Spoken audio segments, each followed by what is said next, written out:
میں جناب مولانا محمد صادق ندوی صاحب سے درخواست کرتا ہوں کہ وہ تلاوت کلام پاک فرمائیں۔ اعوذ باللہ من الشیطان الرجیم، بسم اللہ الرحمن الرحیم۔ فلا اقسم بالخنس الجوار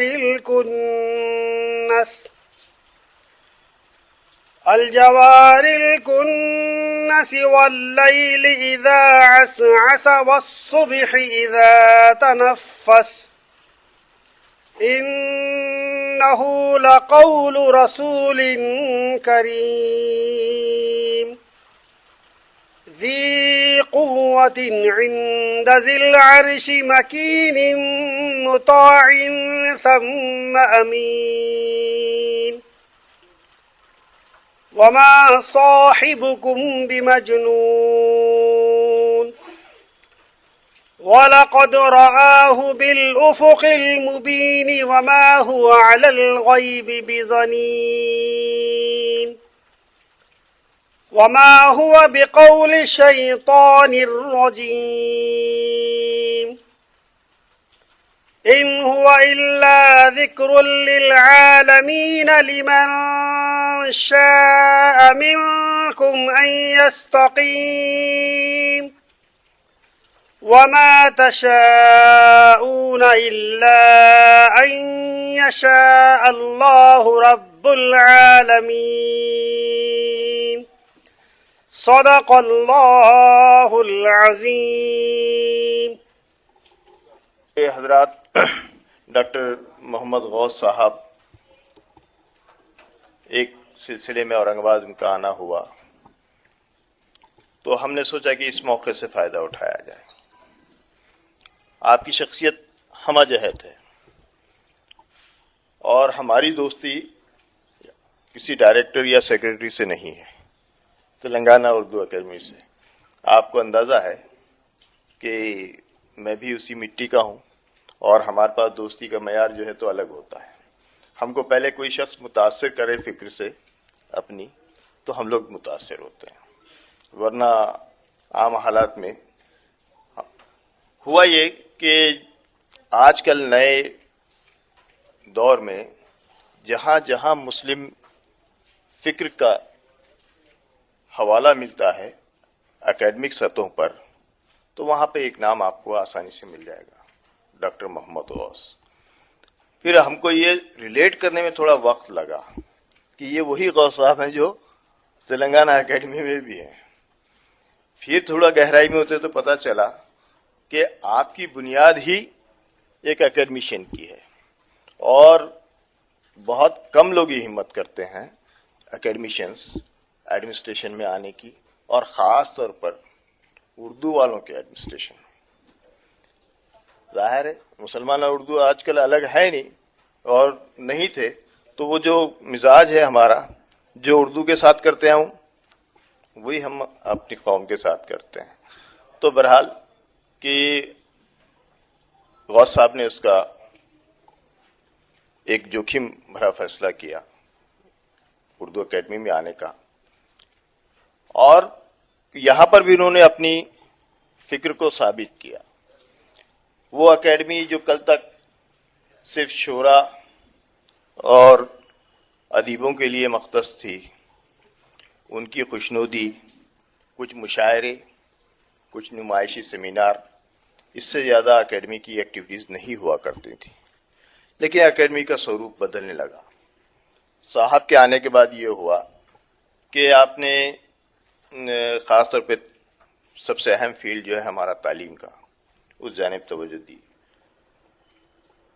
آندھرا پردیش اردو اکیڈمی کو یہ اعزاز بھی حاصل ہے کہ وہ ملک کی ریاستوں میں قائم ہونے والی پہلی ریاستی اکیڈمی ہے اردو کی۔ مہاراشٹر کا نمبر دوسرا آتا ہے، اور اس نے اپنی اولیت برقرار رکھی۔ اس کو وقتاً فوقتاً ایسے لوگ ملتے گئے جس کی مثال ڈاکٹر محمد غوث بھی ہیں۔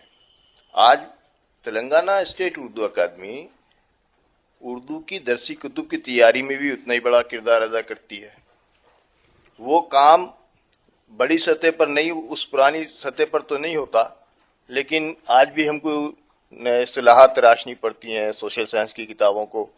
تو یہ ساری چیزوں کو یکجا کرنا اور اردو اکیڈمی کے تھرو یہ کام کرنا، یہ ہمارے غوث صاحب کے آنے کے بعد سے ہوا. تو اس کی مثالیں، اس کا عکس بھی نظر آتا کہ بچوں پر زیادہ زور ہے. اسکولی ایجوکیشن سے لے کے ہائر ایجوکیشن تک اکیڈمی خیال کرتی ہے. اکیڈمی نے مشاعروں سے ہٹ کے بچوں کے لیے وظائف اور خاص طور پر ریسرچ کے لیے ریسرچ اسٹوڈنٹس کے لیے بہت زیادہ کام آج تلنگانہ اردو اکیڈمی کرتی ہے. غوث صاحب نے ان کا مختصر سا تعارف یہ ہے کہ ان کو ایک شہرت ان کی ایک مسلم تھنکر کے طور پر ہے موجودہ دور میں. اس کے علاوہ سوشل سائنٹسٹ کے طور پر ان کی اپنی شہرت ہے. مسلم موضوعات پر ان کی بات کو کوٹ کیا جاتا ہے، اور خاص بات یہ ہے کہ آپ نے ریسرچ بھی اسی موضوع پر کیا ہے.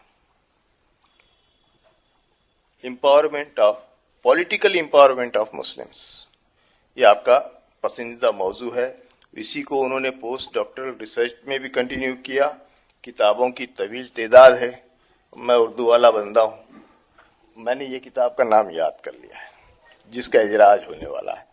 تو کتابوں کا تعارف میں درخواست کروں گا غوث بھائی سے کہ جب وہ گفتگو شروع کریں اپنی، تو اپنی کتابوں کا بھی ہلکا سا تعارف دے دیں.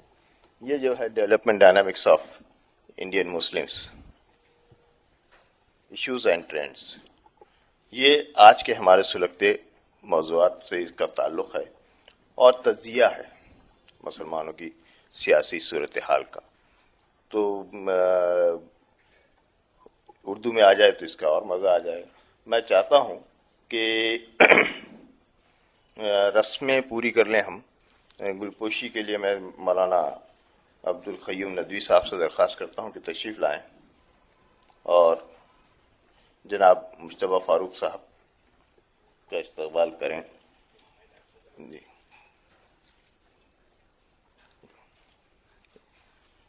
میں درخواست کرتا ہوں مجتبیٰ فاروق صاحب سے کہ وہ جناب ڈاکٹر محمد غوث صاحب کا استقبال فرمائیں.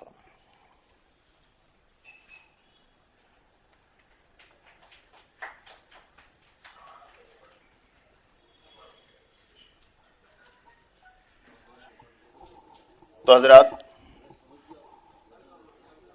میں درخواست کرتا ہوں علی جناب ڈاکٹر محمد غوث صاحب سے کہ وہ آج کے ہمارے موضوع ہندوستانی مسلمان، اسباب زوال اور حکمت عملی پر اپنا اظہار خیال فرمائیں. اور سر، میں چاہتا ہوں کہ یہ ایک اچھا سا ڈسکشن بنے. یہاں پہ جو بھی ہے سارے ہمارے زندگی کے مختلف شعبوں سے متعلق سارے اہم لوگ ہیں. تو خطاب کے بعد اگر کسی کے ذہن میں کوئی سوال پیدا ہو تو ہم کو کھلے طور پر ہم ڈسکس بھی کر سکتے ہیں.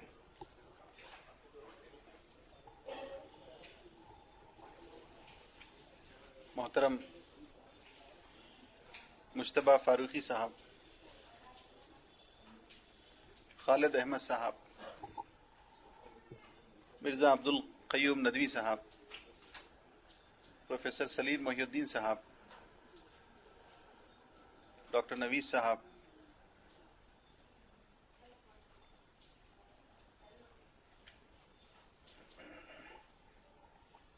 ڈاکٹر جہانگیر احساس صاحب،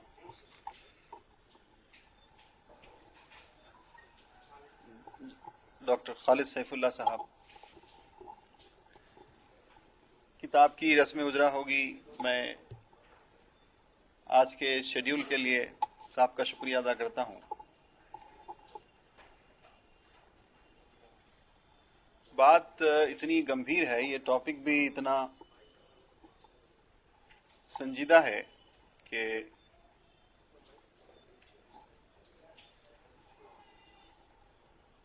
قوموں کے عروج و زوال میں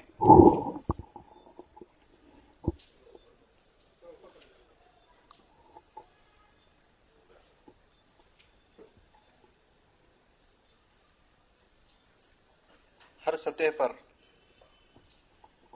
ہم سے اجتماعی طور پر اجتماعی بھول ہوئی ہے، اور ہمارے اجتماعی کاز کی اہمیت سے اور اس کی حصول یابی میں ہم نے مجرمانہ غفلت کی ہے۔ ہمارا کوئی شعبہ ایسا باقی نہیں ہے جو مال پریکٹس کا شکار نہ ہو، جو بدعنوان نہ ہو، چاہے وہ مسجد کی کمیٹی سے لے کر یا پھر قبرستان کی کمیٹی تک یا پھر ایوانوں کے اختیارات کے اندر۔ قوموں کی عروج زوال میں ہم ایک ایسے دور سے، نازک دور سے گزر رہے ہیں جن پر غالباً بات کرنا ہی چھوڑ دیا ہے۔ ہماری ہر ادبی نشست میں ہم نے اپنی آنے والی نسلوں کے لیے صرف مستقبل کی تاریکی کو لیگیسی بنا کر پیش کر دیا ہے۔ ان کے روشن مستقبل کے خواب کو ہم نے بکھیر دیا ہے۔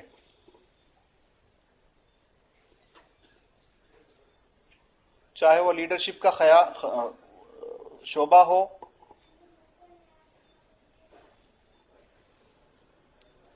جس میں انسٹیٹیوشنل لیڈرشپ بھی شامل ہے، جس میں اکیڈمکس بھی شامل ہیں،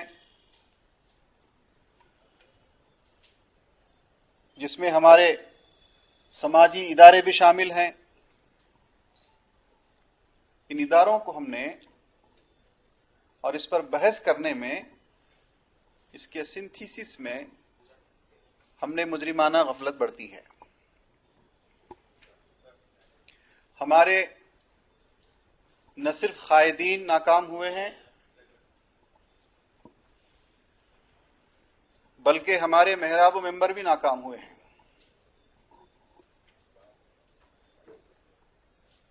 جہاں سے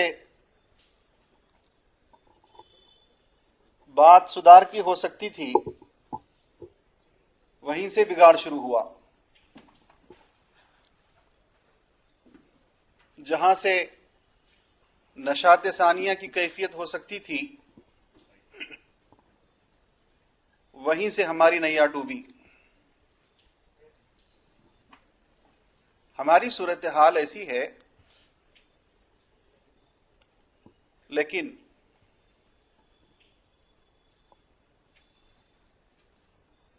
قوموں کے عروج اور زوال کے درمیان جو ٹرانزیشن، جو پیریڈ ہوتا ہے، اس پیریڈ میں ہم گزر رہے ہیں۔ ہماری پستی اب عروج کی طرف رواں دواں ہے۔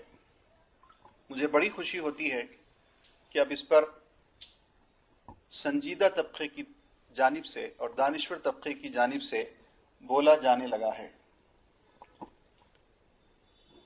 جہاں عروج کے اسباب بولے جاتے ہیں، جہاں ترقی کے اسباب بولے جاتے ہیں، وہیں ہمارے لیے ضروری بھی ہے کہ زوال کے اسباب کو بولا جائے اور ہمارے اپنی نبض کو ٹٹولا جائے کہ ہم سے کہاں گمبھیر غلطیاں ہوئی ہیں، اور آنے والی نسلوں کے لیے ہم یہ سبق چھوڑ جائیں کہ ہم نے اس زمین پر کتنا حق ادا کیا ہے اپنے خلیفہ ہونے کا، یا بحیثیت نمائندہ ہونے کا، یا بحیثیت امتی ہونے کا، یا بحیثیت primary member of the society ہونے کا، یا بحیثیت شہری ہونے کا۔ بنیادی اکائی ہمارے لیے ایک بہت بڑی تاریک کنویں سے ہم کو نکالنا ہوگا۔ اندھیرا اس وقت ہی مٹے گا جبکہ ہم روشنی کی کرن لائیں گے، اور یہ روشنی کی کرن دور نہیں ہے۔ ہم کو سماج کے ہر شعبے میں کام کرنا ہوگا، سماجی اداروں میں کام کرنا ہوگا، ملی اداروں میں کام کرنا ہوگا، سیاسی اداروں میں کام کرنا ہوگا، اور یہ ایک اجتماعی کاوش کے لیے ہم کو ایک کامن منیمم پروگرام بنانا ہوگا جس کو لے کر ہم آگے چل سکتے ہیں۔ آج سے 10 سال پہلے ہمارے سامنے ایک ایلیوژن تھا، ایک فرضی دشمن تھا، لیکن اب فرضی دشمنوں کی تعداد بڑھ گئی ہے۔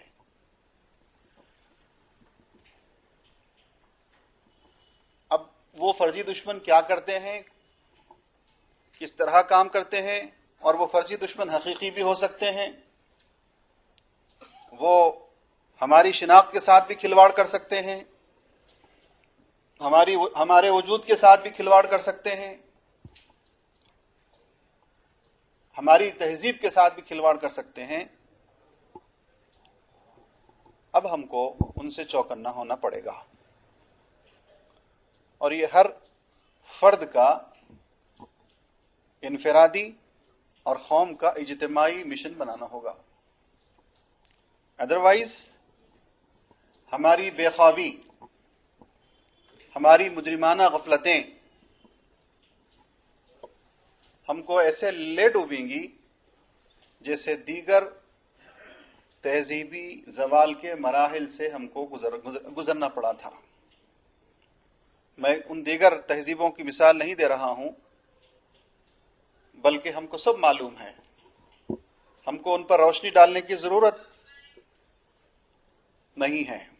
میں چند اسباب کو 5-7 منٹ میں بات ختم کر دوں گا، اس لیے کہ ہم کو سننا بھی ہے۔ پہلی مرتبہ مجتبیٰ فاروق صاحب کے ساتھ شیئر کرنے کا موقع ملا، ڈاکٹر صاحب سے شیئر کرنے کا موقع ملا ہے۔ ان حضرات کے سامنے بات کرنا میں سمجھتا ہوں بہت بڑی جرات ہے،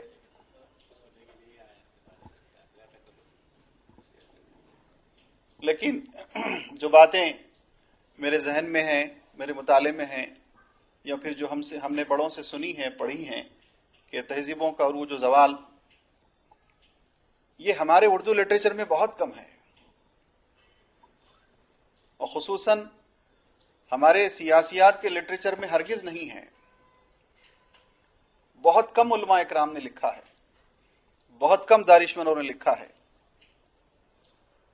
اس پر ہم بحث کرنے سے کتراتے ہیں غالباً، یا پھر یہ ہمارا موضوع بحث نہیں ہوتا۔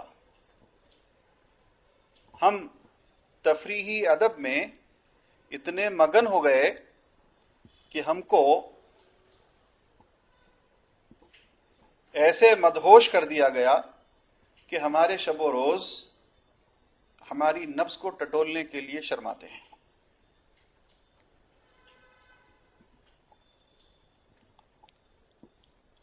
ہم ایسے مریض بن گئے جن کو وینٹیلیٹر پر رکھا جاتا ہے، اور یہ کیفیت سے ہم کو باہر نکالنا ہے، اور یہ کیفیت ہماری 90% ہمارے اندر ہی ہے۔ کوئی ایکسٹرنل فورس کی ضرورت نہیں ہے کہ کوئی آئے، ایک بڑا فرشتہ جلیل القدر حضرت جبرائیل جیسا آ کر آدمی کو جھنجھوڑے اور اس کو تبدیل کرے۔ نہ وہ فرد کو تبدیل کر سکتے ہیں، نہ قوم کو تبدیل کر سکتے ہیں۔ یہ کیپیسٹی، یہ پوٹینشیل ہمارے اندر موجود ہے، اور اس طرح کے پوٹینشیل کو استعمال کرنا ہم نے غالباً چھوڑ دیا ہے۔ پتہ نہیں اتنی گہری زنگ آلودہ ہماری اجتماعی اور ملی زندگی ہو گئی ہے کہ ہم اجتماعی مسائل کو فوکس کرنے میں ناکام ثابت ہوئے ہیں۔ میں تمہید باندھ رہا ہوں، اس کے بعد 5-7 منٹ میں بات ختم کر دوں گا۔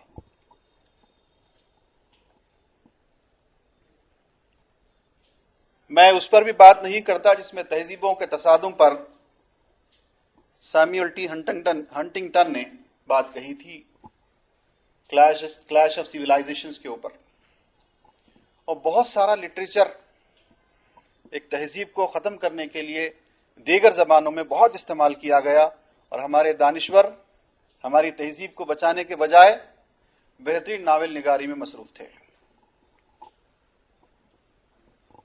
یہ بھی کرنا ہے، لیکن ہم کو ان تمام زاویہ نگاہ کی طرف بھی دیکھنا ہے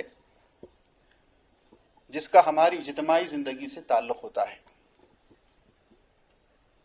اگر آپ ہندوستان کے سلیکٹیو انسیڈنٹس کا جائزہ لے کر دیکھیں اور مختلف مقامات سے ان واقعات کو پک کر کے دیکھیں تو آج کا جو ایول فورسز کا جو ٹولہ ہے وہ اس بات کی نشانے پر ہے، وہ اس بات پر نشانہ بنا رہا ہے کہ کسی طرح سے ایک تہذیب کا خاتمہ کیا جائے.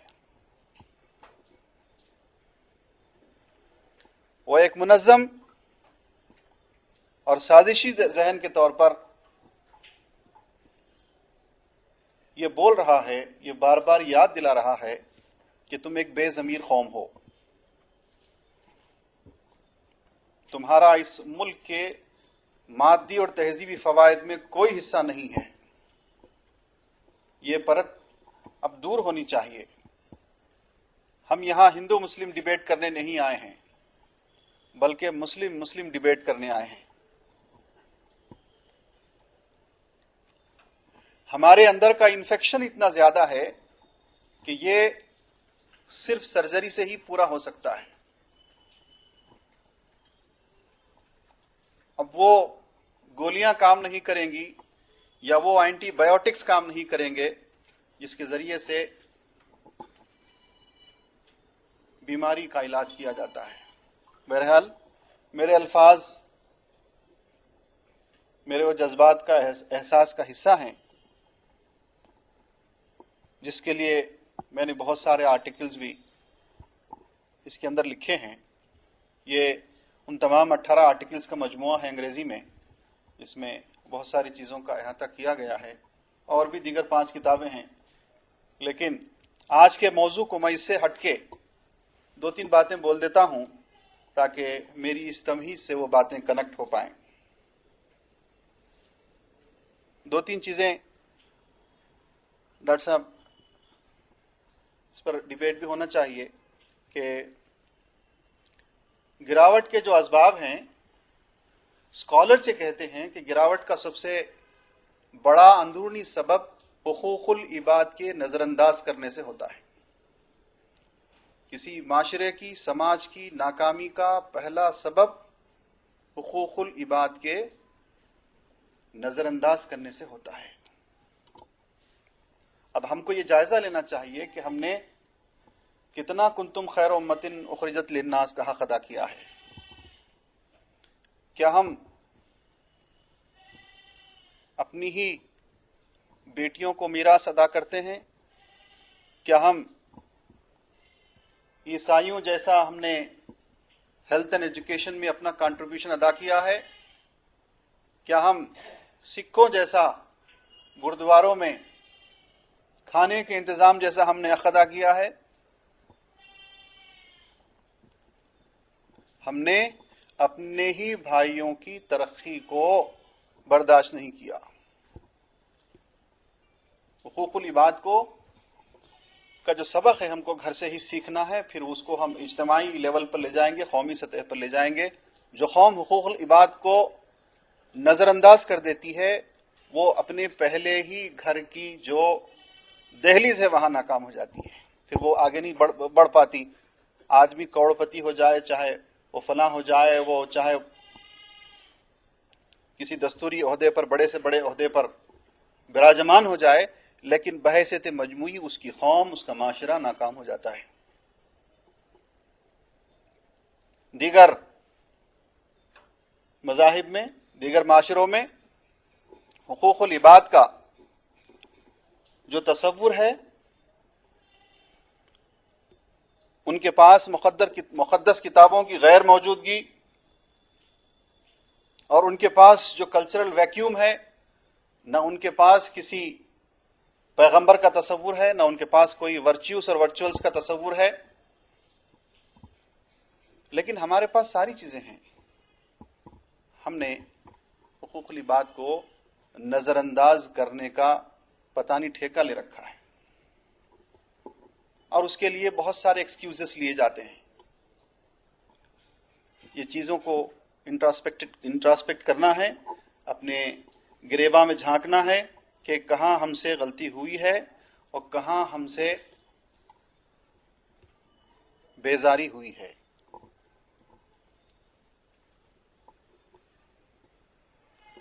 دوسری جو گراوٹ کے اسباب کی جو دوسری بڑی وجہ یہ ہے کہ ہم رسم اسلام پر زور اور روح اسلام کی مخالفت اور اس میں غفلت برتتے ہیں.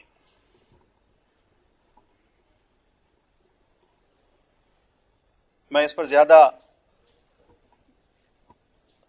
روشنی ڈالنا نہیں چاہتا کہ ہمارے یہ دانشور آپ سے بولیں گے کہ آج ہمارے حالات کیا ہیں. ہماری 1.5 کی مسجدیں ہماری اپنی مسلک کے لیے وقف ہو گئی ہیں. ہماری جو سملیرٹیز 90% تھیں وہ 10% اختلاف کا شکار ہو گئی ہیں. ہمارا اجتہاد ہمارے لیے ہی ہم پر عذاب بن گیا ہے. یہ بہت بڑی ہماری ناکامی کی وجہ ہے کہ ہم بعض ورچیوز کو لے لیتے ہیں اور بڑے بڑے چیزوں سے روح اسلام سے غفلت کرنے لگتے ہیں، جو کہ ہمارے لیے اپنے لیے بہت بڑا معنی رکھتا ہے، بہت بڑی معنی رکھتا ہے. تیسری جو سب سے بڑی وجہ ہے ان وجوہات میں سے کہ ہمارے اندر بحیثیت مجموعی منافقانہ روش ہو گئی ہے. ہم ہپوکریٹس بن گئے ہیں، ہم دوغلے پن کا شکار ہیں. ہماری انفرادی زندگی ایک ہوتی ہے، ہماری اجتماعی زندگی ایک ہوتی ہے. ہم اپنے چہرے پہ ماسک لگاتے ہیں. ہمارے اپنے عوامی نمائندوں کے سامنے ایک بات کرتے ہیں اور مخبری کرنے کے لیے پیش رہتے ہیں. اور حقیر مفادات کے لیے اپنے ضمیر اور اپنی شخصیت کو بیچ دینا یہ فخر سمجھتے ہیں، عظمت کی نشانی سمجھتے ہیں. اس دوغلے پن سے ہم کو باہر نکلنا ہوگا اور یہ منافقانہ روش ہم کو چھوڑنی ہوگی. تب کہیں جا کر ہماری زندگی کے اندر ایک قسم کا نکھار آئے گا. آپ گھریلو زندگی میں بھی ایک روش اختیار کریں گے، اجتماعی زندگی میں بھی ایک روش اختیار کریں گے. پرسنل لائف اور کلیکٹیو اور سوشل لائف کے اندر ہماری ایک یکساں روش جو ہوگی ہمارے اپنے معاشرے کو گرنے سے بچائے گی. اس کے لیے انٹروسپیکٹ کرنے کی ضرورت ہے کہ کہاں کہاں ہم دوغلے پن کا شکار ہیں. کیا ہماری آئیڈیالوجیز ہم کو اس بات کی اجازت نہیں دیتی کہ ہم کو کس طرح رہنا ہے؟ میں ان اسلاف کے واقعات کی طرف بولنا نہیں چاہتا، بتانا نہیں چاہتا کہ کیا کیا چیزیں ہوئی تھیں، بلکہ ایک سورت تو سورہ منافقون کے نام سے نازل ہوئی تھی، اس میں تمام چیزیں کا ذکر اظہر من الشمس کی طرح کر دیا گیا ہے. لیکن آج بحیثیت مجموعی ہماری اجتماعی اکثریت دوغلے پن کا شکار ہے. چاہے وہ محراب ممبر سے بات کی گئی بات ہو، چاہے وہ اپنی انفرادی زندگی میں عمل کرنے کی بات ہو، جب بات اپنے آپ پر آتی ہے یا پھر دیگر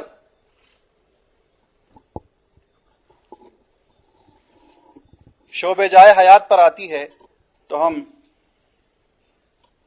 بہت زیادہ بے چین ہو جاتے ہیں. چوتھی وجہ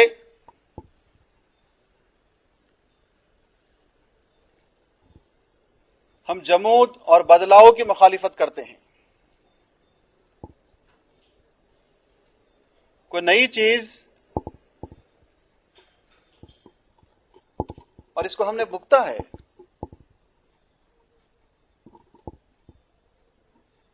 استنبول میں ہم نے بھگتا ہے، اسپین میں ہم نے بھگتا ہے.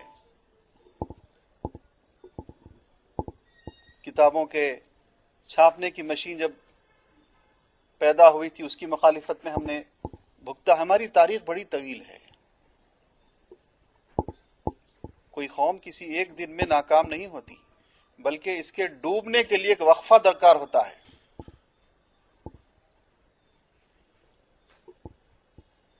جمود یا بدلاؤ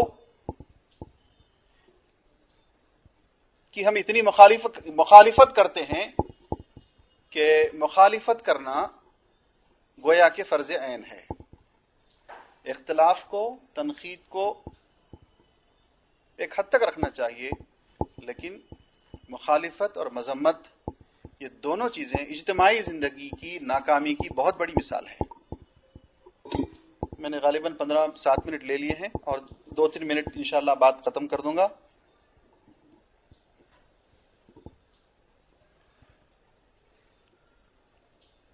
اس کے بعد دیگر جو وجہ ہے، 5ویں وجہ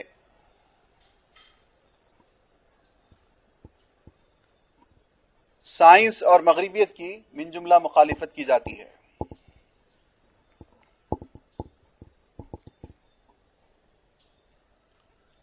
اور اندھا دھند مخالفت کی جاتی ہے. یہ چیزیں ان ایلیٹس کے اندر تو نہیں پائی جاتی، لیکن ہمارا درمیانی اور یہ جو مڈل کلاس اور لوور مڈل کلاس اور ہمارا جو آرتھوڈکس طبقہ ہے، اگر ہم کو جانچنا ہوگا کہ ہمارے وہ عرب ممالک جن کی زبان میں قرآن نازل ہوئی تھی، ان کا نظام اسلامی نظام سے کتنا ملتا جلتا ہے، اور جہاں مسلمان بچے اپنے ویزے کے لیے تڑپتے ہیں ان کا نظام کتنا اچھا ہے، تو یقیناً ہماری نئی نسل، ہماری نسلیں وہیں سیٹل ہونے کو ترجیح دیں گی. اور پھر یہ جو عرب ممالک ہیں، یہ سیٹل ہونے کی ہم کو ترغیب نہیں دیتے، نہ وہ کشش رکھتے ہیں. وہاں کا امام بھی سرکاری توثیق کے بغیر خطبہ نہیں دے سکتا. اگر وہ دے دے کسی صورت میں تو پھر وہ اپنی زندگی کا آخری دن وہ دیکھ لے گا. کہیں نہ کہیں ہم نے اپنی ترجیحات کو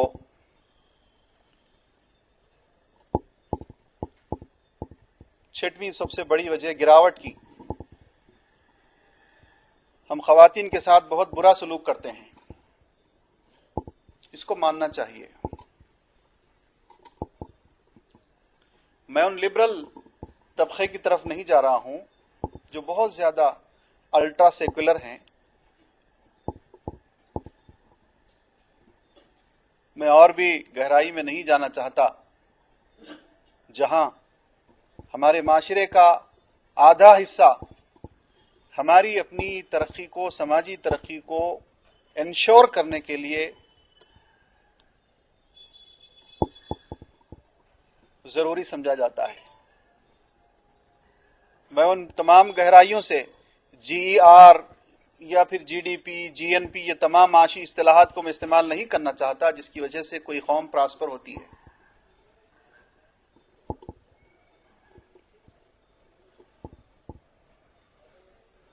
ساتویں وجہ تقدیر پر انحصار ہم بہت کرتے ہیں. ہم کو یہ معلوم ہی نہیں کہ تقدیر اور تدبیر میں کیا فرق ہے. گھوڑا باندھنا اور توکل کرنے میں فرق کیا ہے. ناکام قومیں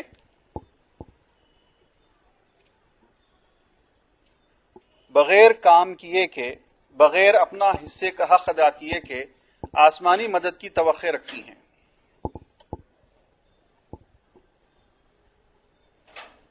جی ہم نے دیکھا ہے، کتابوں میں ہم نے پڑھا ہے. تاریخ ابن زیاد کی رحمۃ اللہ علیہ کی جب اسپین کے اندر انہوں نے چڑھائی کی تو اس وقت عیسائی علماء غالباً یہ ڈسکس کر رہے تھے کہ حضرت عیسیٰ علیہ السلام کا پسینہ جائز ہے کہ ناجائز. کیا ہے وہ جائز ہے کہ ناجائز ہے. ان چیزوں میں تقدیر پر بھروسہ کرنا چاہیے. ایمان مجمل، ایمان مفصل، اس پر تو ہمارا ایمان ہے، لیکن آپ نے کیا تدبیریں کی اور کتنی تدابیر کی وجہ سے ہم کو نوبل پرائز حاصل ہوئے. کیوں ہمارا نوجوان، ہر 5واں نوجوان جیلوں میں بند ہے؟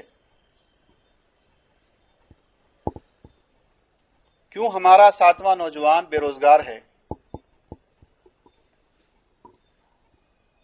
کئی ایسی چیزیں ہیں، سچر کمیٹی نے ان کو ہائڈ کیا تھا اور کئی دیگر کمیٹیز نے، کرائم ڈیٹا ہمارے پاس ہے، اس کا آپ جائزہ لے کر دیکھیں، تو کب تک ہم ان چیزوں پر تکیہ کریں گے؟ اپنے حصے کی شمع جلانے کی جو بات ہوئی ہے وہ ہم کب تک اپنے آپ کو بچاتے رہیں گے؟ بہت جگہ یہ دیکھنے میں آ رہا ہے حالیہ برسوں میں کہ انفرادی طور پر تو ہم ایکسل کر رہے ہیں، لیکن اجتماعی طور پر ہماری تنظیمیں انتشار کا شکار ہیں۔ کہیں اخلاص کی کمی، کہیں شہرت کی تمنا، اور کہیں سیاسی ایفیلیشن، اور کہیں اقتدار کی ہوس۔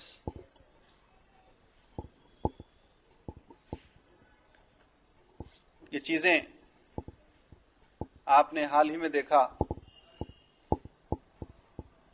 اب میں سنگ کی مثال نہیں دوں گا کہ وہ کتنی مخلص ہے اپنے کام کرنے کے لیے، بلکہ ہمارے بہت سارے دوست ایسے بھی ہیں حیدرآباد سے جنہوں نے ہجرت کی تھی 7-8 سال نارتھ ایسٹرن اسٹیٹس کو، جہاں صرف آلو ملتے ہیں ٹرائبل ایریاز میں، اور وہاں انہوں نے اپنی واپسی کی اپنے شہر کو، وہاں بھارتیہ جنتا پارٹی کی سرکار بننے کے بعد۔ تقدیر اور تدبیر کا جو سبق انہوں نے سیکھا ہے ہم سے زیادہ، یہ اس کی میں سمجھتا ہوں کہ ایک چھوٹی سی مثال ہے، اور ہم نے کہیں نہ کہیں ہمارے اپنے ذہن کی یا پھر دوسروں کی ریشے دوانیاں، ایسا نہیں ہے کہ ہم نے بہت ساری چیزوں کو کھویا ہے، بلکہ بہت ساری چیزوں کو ہم سے چھینا بھی گیا ہے۔ آخری بات میں کہہ دوں کہ لیڈرشپ کی جو کمزوریاں ہیں، ہماری اپنی لیڈرشپ کی جو کمزوریاں ہیں، یہ بھی بہت حد تک ذمہ دار ہے۔ میری مراد یہاں لیڈرشپ وہ لیڈرشپ نہیں ہے جو صرف لوک سبھا اور راجیہ سبھا اور ریاستی اسمبلیوں میں آواز اٹھاتی ہیں۔ یہ ادارے صرف 7 منٹ کے ادارے ہوتے ہیں جو اپنا قانون 6 منٹ میں بلکہ 5 منٹ میں یا بغیر بحث کے پاس کر دیتے ہیں۔ We are unfortunate to have a defunct law making bodies۔ وہ دور گئے 80 سے پہلے کے، جب جو ہے ایک بل پر تقریباً 20 سے 25 منٹ بحث ہوتی تھی، پھر ایک بہترین فلٹرڈ لا پاس ہوتا تھا، جس کے بعد جو ہے پھر دوسرے ایوان کو وہ جاتا تھا۔ لیکن آج جس کے لیے جس کو بنایا گیا ہے وہی کام ڈیفنکٹ ہو رہا ہے۔ یہ لیڈرشپ ہماری قانون ساز اداروں کی نہیں ہے، بلکہ ہماری لیڈرشپ ہمارے اپنے اداروں کی بھی ہے۔ اب یہ لیڈرشپ مسجد کی بھی ہو سکتی ہے، کوئی پرسنل لا بورڈ کی بھی ہو سکتی ہے، یا کسی قبرستان کے ادارے کے صدر کی بھی ہو سکتی ہے۔ اگر وہ بھی کفن چور کے پیسے، کفن بیچ کے پیسے کماتا ہے، تو پھر وہ ایک لیڈرشپ ناکام لیڈرشپ ہے۔ تو ہم کو براڈلی اگر کسی لیڈر کو نہیں بنانا ہے تو کم سے کم خاندان میں کسی ایک لیڈر کو تیار کرنا ہے تاکہ وہ ہمارے مسائل کو ریپرزینٹ کرے، لابینگ کرے۔ جی 545 ایم پی مل کر ہندوستان کا سیاسی مقدر طے نہیں کر سکتے۔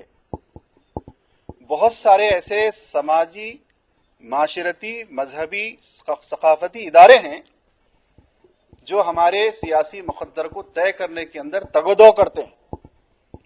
پالیسی میکنگ، پالیسی ایویلویشن اور ان کے جو پرسپیکٹیوز ہوتے ہیں اس پر باقاعدہ بحث ہوتی ہے میڈیا کے اندر، اور میڈیا کو انفلوئنس کیا جاتا ہے کہ آپ اس پر پرائم ٹائم پہ بات کریں۔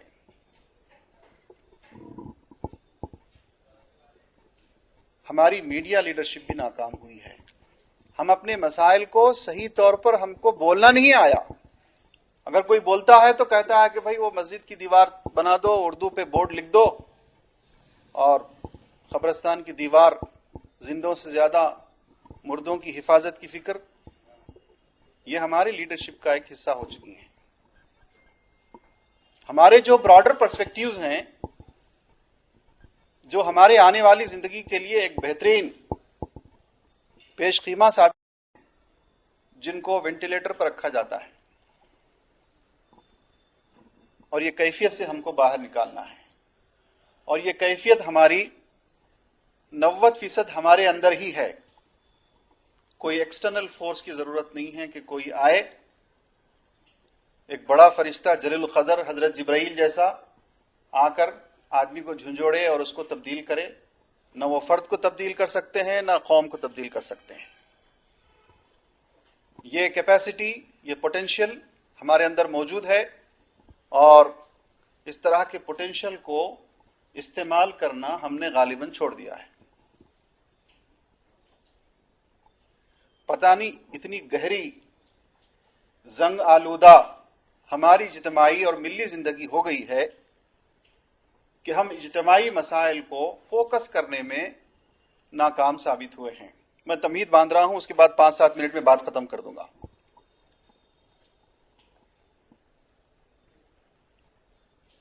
میں اس پر بھی بات نہیں کرتا جس میں تہذیبوں کے تصادم پر سیموئل ٹی ہنٹنگٹن نے بات کہی تھی، کلیش آف سیولائزیشنز کے اوپر.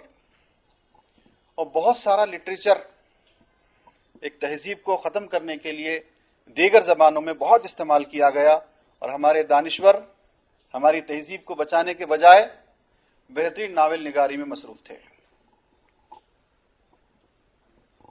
یہ بھی کرنا ہے، لیکن ہم کو ان تمام زاویہ نگاہ کی طرف بھی دیکھنا ہے جس کا ہماری اجتماعی زندگی سے تعلق ہوتا ہے. اگر آپ ہندوستان کے سلیکٹیو انسیڈنٹس کا جائزہ لے کر دیکھیں اور مختلف مقامات سے ان واقعات کو پک کر کے دیکھیں، تو آج کا جو ایول فورسز کا جو ٹولہ ہے وہ اس بات کی نشانے پر ہے، وہ اس بات پر نشانہ بنا رہا ہے کہ کسی طرح سے ایک تہذیب کا خاتمہ کیا جائے. وہ ایک منظم اور سازشی ذہن کے طور پر یہ بول رہا ہے، یہ بار بار یاد دلا رہا ہے کہ تم ایک بے ضمیر قوم ہو، تمہارا اس ملک کے مادی اور تہذیبی فوائد میں کوئی حصہ نہیں ہے. یہ پرت اب دور ہونی چاہیے. ہم یہاں ہندو مسلم ڈیبیٹ کرنے نہیں آئے ہیں، بلکہ مسلم ڈیبیٹ کرنے آئے ہیں. ہمارے اندر کا انفیکشن اتنا زیادہ ہے کہ یہ صرف سرجری سے ہی پورا ہو سکتا ہے. اب وہ گولیاں کام نہیں کریں گی یا وہ اینٹی بایوٹکس کام نہیں کریں گے جس کے ذریعے سے بیماری کا علاج کیا جاتا ہے. بہرحال میرے الفاظ میرے وہ جذبات کا احساس کا حصہ ہیں جس کے لیے میں نے بہت سارے آرٹیکلز بھی اس کے اندر لکھے ہیں. یہ ان تمام 18 آرٹیکلز کا مجموعہ ہے انگریزی میں، جس میں بہت ساری چیزوں کا احاطہ کیا گیا ہے، اور بھی دیگر 5 کتابیں ہیں. لیکن آج کے موضوع کو میں اس سے ہٹ کے 2-3 باتیں بول دیتا ہوں تاکہ میری اس تمہید سے وہ باتیں کنیکٹ ہو پائیں. 2-3 چیزیں ڈاکٹر صاحب اس پر ڈیبیٹ بھی ہونا چاہیے کہ گراوٹ کے جو اسباب ہیں، اسکالرز یہ کہتے ہیں کہ گراوٹ کا سب سے بڑا اندرونی سبب حقوق العباد کے نظر انداز کرنے سے ہوتا ہے. کسی معاشرے کی، سماج کی ناکامی کا پہلا سبب حقوق العباد کے نظر انداز کرنے سے ہوتا ہے. اب ہم کو یہ جائزہ لینا چاہیے کہ ہم نے کتنا کنتم خیر امت اخرجت للناس کا حق ادا کیا ہے. کیا ہم اپنی ہی بیٹیوں کو میراث ادا کرتے ہیں؟ کیا ہم عیسائیوں جیسا ہم نے ہیلتھ اینڈ ایجوکیشن میں اپنا کنٹریبیوشن ادا کیا ہے؟ کیا ہم سکھوں جیسا گردواروں میں کھانے کے انتظام جیسا ہم نے حق ادا کیا ہے، ہم نے اپنے ہی بھائیوں کی ترقی کو برداشت نہیں کیا۔ حقوق العباد کا جو سبق ہے ہم کو گھر سے ہی سیکھنا ہے، پھر اس کو ہم اجتماعی لیول پر لے جائیں گے، قومی سطح پر لے جائیں گے۔ جو قوم حقوق العباد کو نظر انداز کر دیتی ہے وہ اپنے پہلے ہی گھر کی جو دہلیز ہے وہاں ناکام ہو جاتی ہے، پھر وہ آگے نہیں بڑھ پاتی۔ آدمی کروڑ پتی ہو جائے، چاہے وہ فلاں ہو جائے، وہ چاہے کسی دستوری عہدے پر، بڑے سے بڑے عہدے پر براجمان ہو جائے، لیکن بحیثیت مجموعی اس کی قوم، اس کا معاشرہ ناکام ہو جاتا ہے۔ دیگر مذاہب میں، دیگر معاشروں میں حقوق العباد کا جو تصور ہے، ان کے پاس مقدس کتابوں کی غیر موجودگی اور ان کے پاس جو کلچرل ویکیوم ہے، نہ ان کے پاس کسی پیغمبر کا تصور ہے، نہ ان کے پاس کوئی ورچیوز اور ورچوئلز کا تصور ہے، لیکن ہمارے پاس ساری چیزیں ہیں۔ ہم نے حقوق العباد کو نظر انداز کرنے کا پتہ نہیں ٹھیکہ لے رکھا ہے، اور اس کے لیے بہت سارے ایکسکیوزز لیے جاتے ہیں۔ یہ چیزوں کو انٹراسپیکٹ کرنا ہے، اپنے گریباں میں جھانکنا ہے کہ کہاں ہم سے غلطی ہوئی ہے اور کہاں ہم سے بیزاری ہوئی ہے۔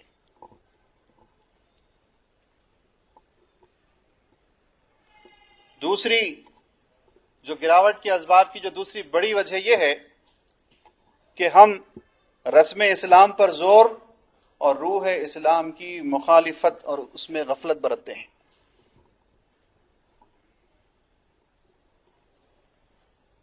میں اس پر زیادہ روشنی ڈالنا نہیں چاہتا کہ ہمارے یہ دانشور آپ سے بولیں گے کہ آج ہمارے حالات کیا ہیں۔ ہماری 1.5 کی مسجدیں ہماری اپنی مسلک کے لیے وقف ہو گئی ہیں۔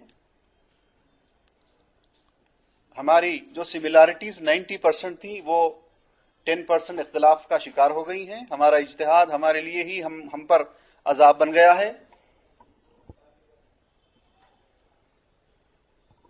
یہ بہت بڑی ہماری ناکامی کی وجہ ہے کہ ہم بعض ورچیوز کو لے لیتے ہیں اور بڑے بڑے چیزوں سے روح اسلام سے غفلت کرنے لگتے ہیں، جو کہ ہمارے لیے اپنے لیے بہت بڑا معنی رکھتا ہے، بہت بڑی معنی رکھتا ہے۔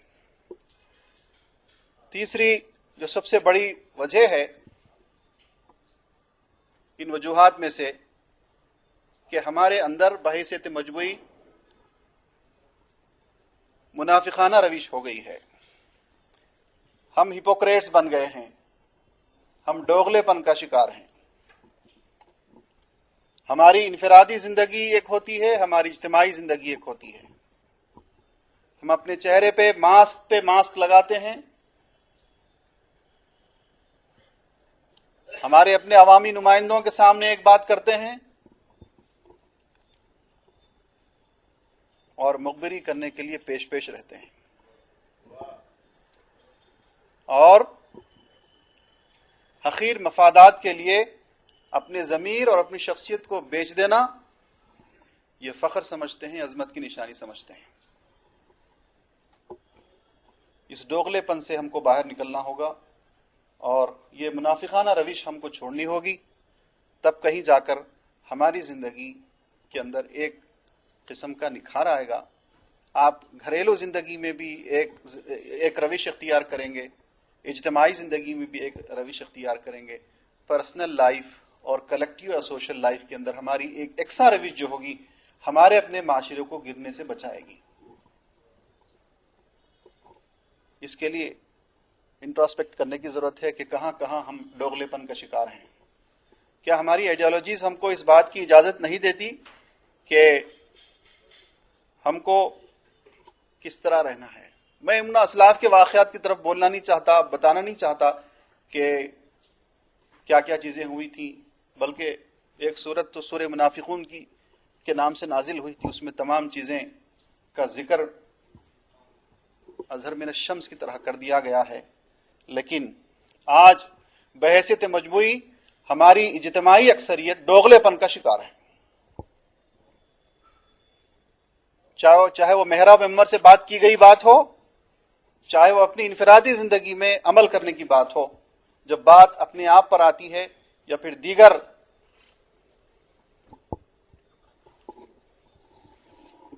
شعبے جائے حیات پر آتی ہے تو ہم بہت زیادہ بے چین ہو جاتے ہیں. چوتھی وجہ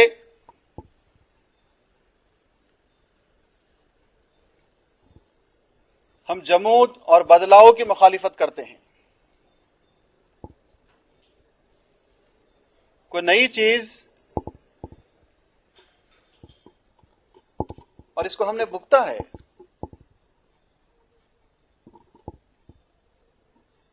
استنبول میں ہم نے بھگتا ہے، اسپین میں ہم نے بھگتا ہے. کتابوں کے چھاپنے کی مشین جب پیدا ہوئی تھی اس کی مخالفت میں ہم نے بھگتا. ہماری تاریخ بڑی طویل ہے. کوئی قوم کسی ایک دن میں ناکام نہیں ہوتی، بلکہ اس کے ڈوبنے کے لیے ایک وقفہ درکار ہوتا ہے.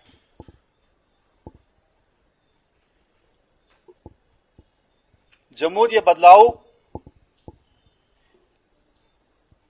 کی ہم اتنی مخالفت کرتے ہیں کہ مخالفت کرنا گویا کہ فرض عین ہے.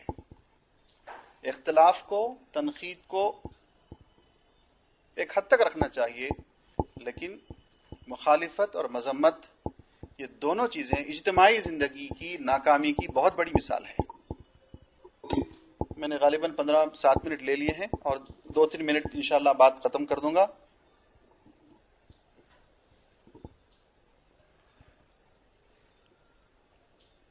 اس کے بعد دیگر جو وجہ ہے، 5ویں وجہ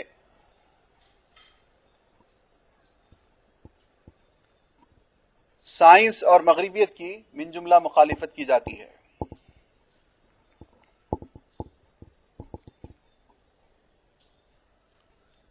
اور اندھا دھند مخالفت کی جاتی ہے.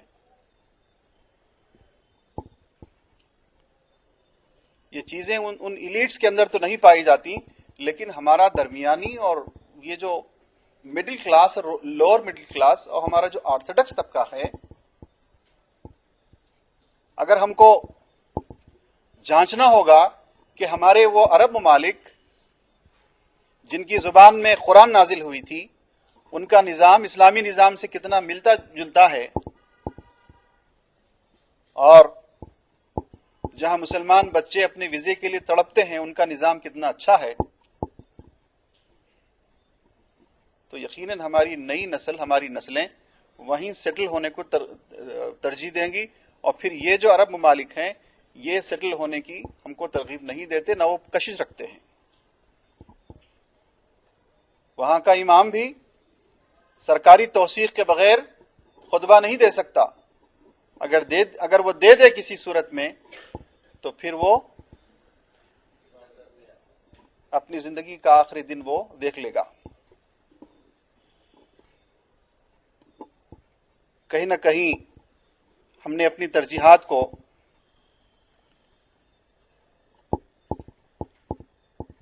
چھٹویں سب سے بڑی وجہ گراوٹ کی. ہم خواتین کے ساتھ بہت برا سلوک کرتے ہیں، اس کو ماننا چاہیے. میں ان لبرل طبقے کی طرف نہیں جا رہا ہوں جو بہت زیادہ الٹرا سیکولر ہیں. میں اور بھی گہرائی میں نہیں جانا چاہتا. جہاں ہمارے معاشرے کا آدھا حصہ ہماری اپنی ترقی کو، سماجی ترقی کو انشور کرنے کے لیے ضروری سمجھا جاتا ہے. میں ان تمام گہرائیوں سے GER یا پھر GDP، GNP، یہ تمام معاشی اصطلاحات کو میں استعمال نہیں کرنا چاہتا جس کی وجہ سے کوئی قوم پراسپر ہوتی ہے.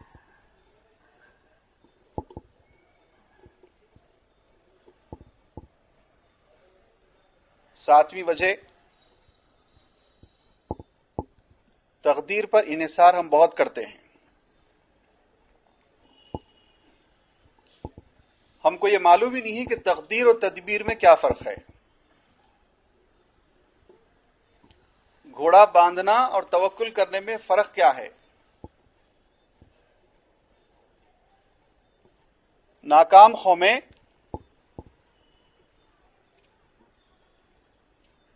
بغیر کام کیے کے، بغیر اپنا حصے کا حق ادا کیے کے آسمانی مدد کی توقع رکھتی ہیں.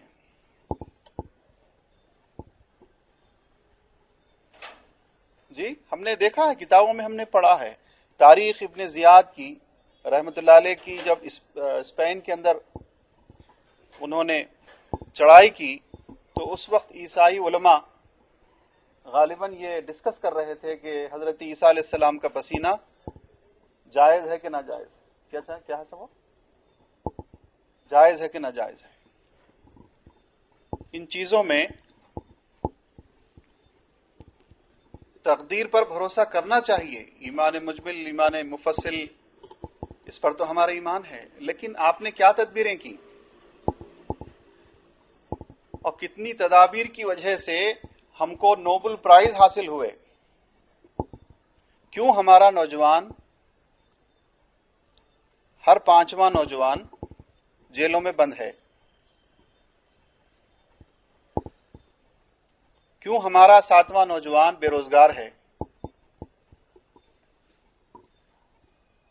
کئی ایسی چیزیں ہیں. سچر کمیٹی نے ان کو ہائڈ کیا تھا اور کئی دیگر کمیٹیز نے. کرائم ڈیٹا ہمارے پاس ہے، اس کا آپ جائزہ لے کر دیکھیں. تو کب تک ہم ان چیزوں پر تکیہ کریں گے؟ اپنے حصے کی شمع جلانے کی جو بات ہوئی ہے وہ ہم کب تک اپنے آپ کو بچاتے رہیں گے؟ بہت جگہ یہ دیکھنے میں آ رہا ہے حالیہ برسوں میں کہ انفرادی طور پر تو ہم ایکسل کر رہے ہیں، لیکن اجتماعی طور پر ہماری تنظیمیں انتشار کا شکار ہیں. کہیں اخلاص کی کمی، کہیں شہرت کی تمنا، اور کہیں سیاسی ایفیلیشن، اور کہیں اقتدار کی ہوس.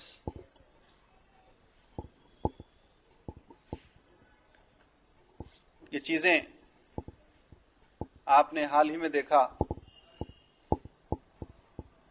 اب میں سنگ کی مثال نہیں دوں گا کہ وہ کتنی مخلص ہے اپنے کام کرنے کے لیے، بلکہ ہمارے بہت سارے دوست ایسے بھی ہیں حیدرآباد سے جنہوں نے ہجرت کی تھی 7-8 سال نارتھ ایسٹرن اسٹیٹس کو، جہاں صرف آلو ملتے ہیں ٹرائبل ایریاز میں، اور وہاں انہوں نے اپنی واپسی کی اپنے شہر کو، وہاں بھارتیہ جنتا پارٹی کی سرکار بننے کے بعد. تقدیر اور تدبیر کا جو سبق انہوں نے سیکھا ہے ہم سے زیادہ، یہ اس کی میں سمجھتا ہوں کہ ایک چھوٹی سی مثال ہے. اور ہم نے کہیں نہ کہیں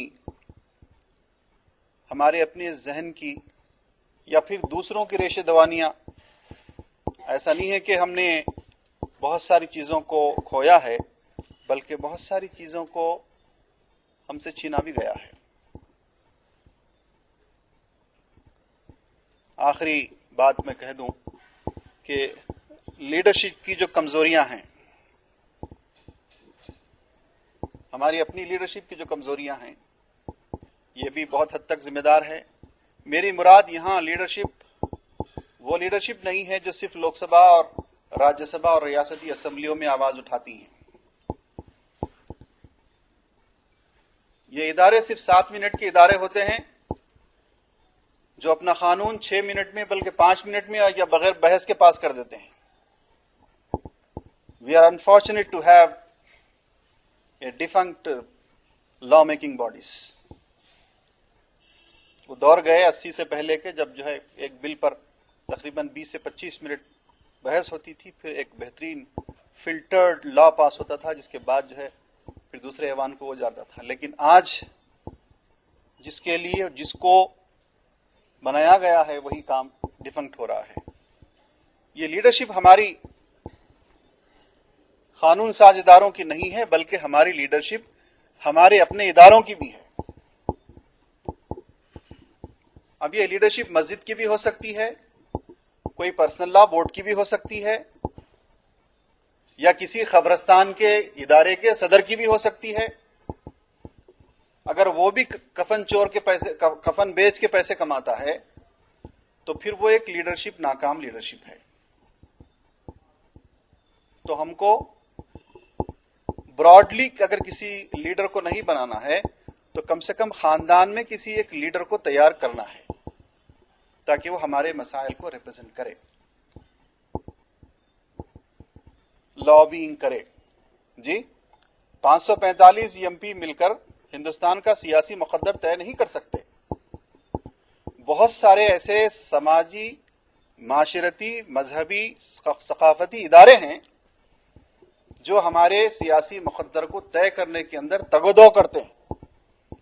پالیسی میکنگ, پالیسی ایویلویشن اور ان کے جو پرسپیکٹیوز ہوتے ہیں اس پر باقاعدہ بحث ہوتی ہے میڈیا کے اندر, اور میڈیا کو انفلوئنس کیا جاتا ہے کہ آپ اس پر پرائم ٹائم پہ بات کریں.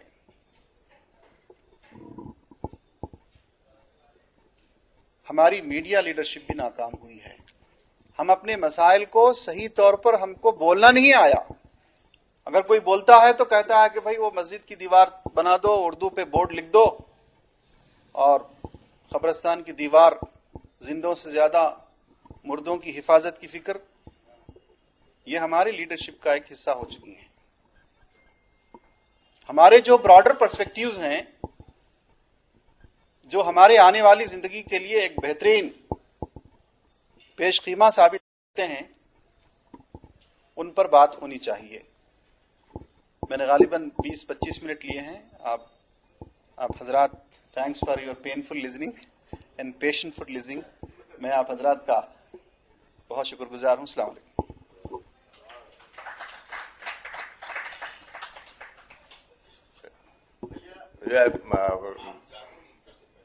جی میں مولانا عبدالقیوم ندوی صاحب سے درخواست کرتا ہوں کہ وہ محترم ڈاکٹر ارتقاء افضل صاحب کا استقبال کریں. اور میں ارتقاء بھائی اور مشتبہ بھائی اور سبھی سے درخواست کرتا ہوں کہ کتاب کی رسم اجرا فرمائیں.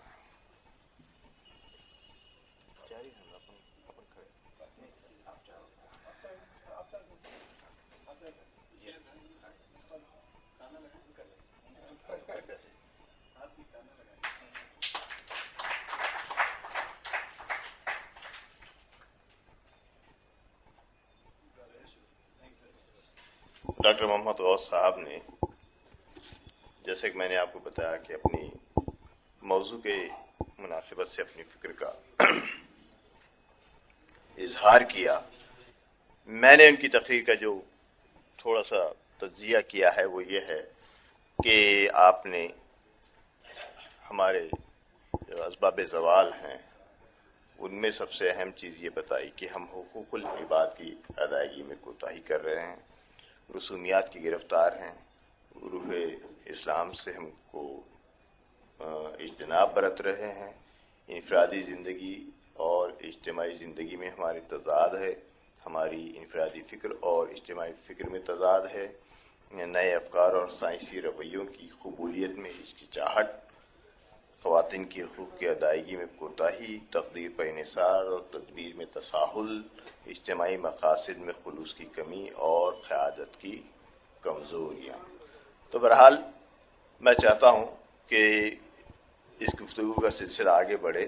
میں درخواست کر رہا ہوں محترم مشتبہ فاروق صاحب سے کہ وہ اپنے خیالات کا اظہار. ہمارے یہ ایک اطمینان و وقار کا موقع ہوتا ہے کہ ہمارے درمیان ڈاکٹر ارتقاء افضل صاحب ہوتے ہیں,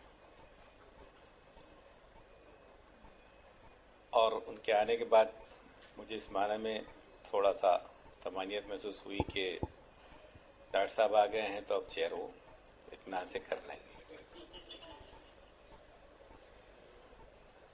اس مجلس کے لیے میں کوئی رسمی الفاظ ادا کرتے ہوئے اپنے مہمان ڈاکٹر غوث صاحب کا تذکرہ اس معنی میں نہیں کر رہا ہوں کہ وہ مہمان ہیں تو تکلف کیا جائے. جو خیالات انہوں نے رکھے ہیں وہ بہت محتاط اور بہت جامع، مختلف موضوعات کو عنوان دے کر انہوں نے اکتفا کیا ہے.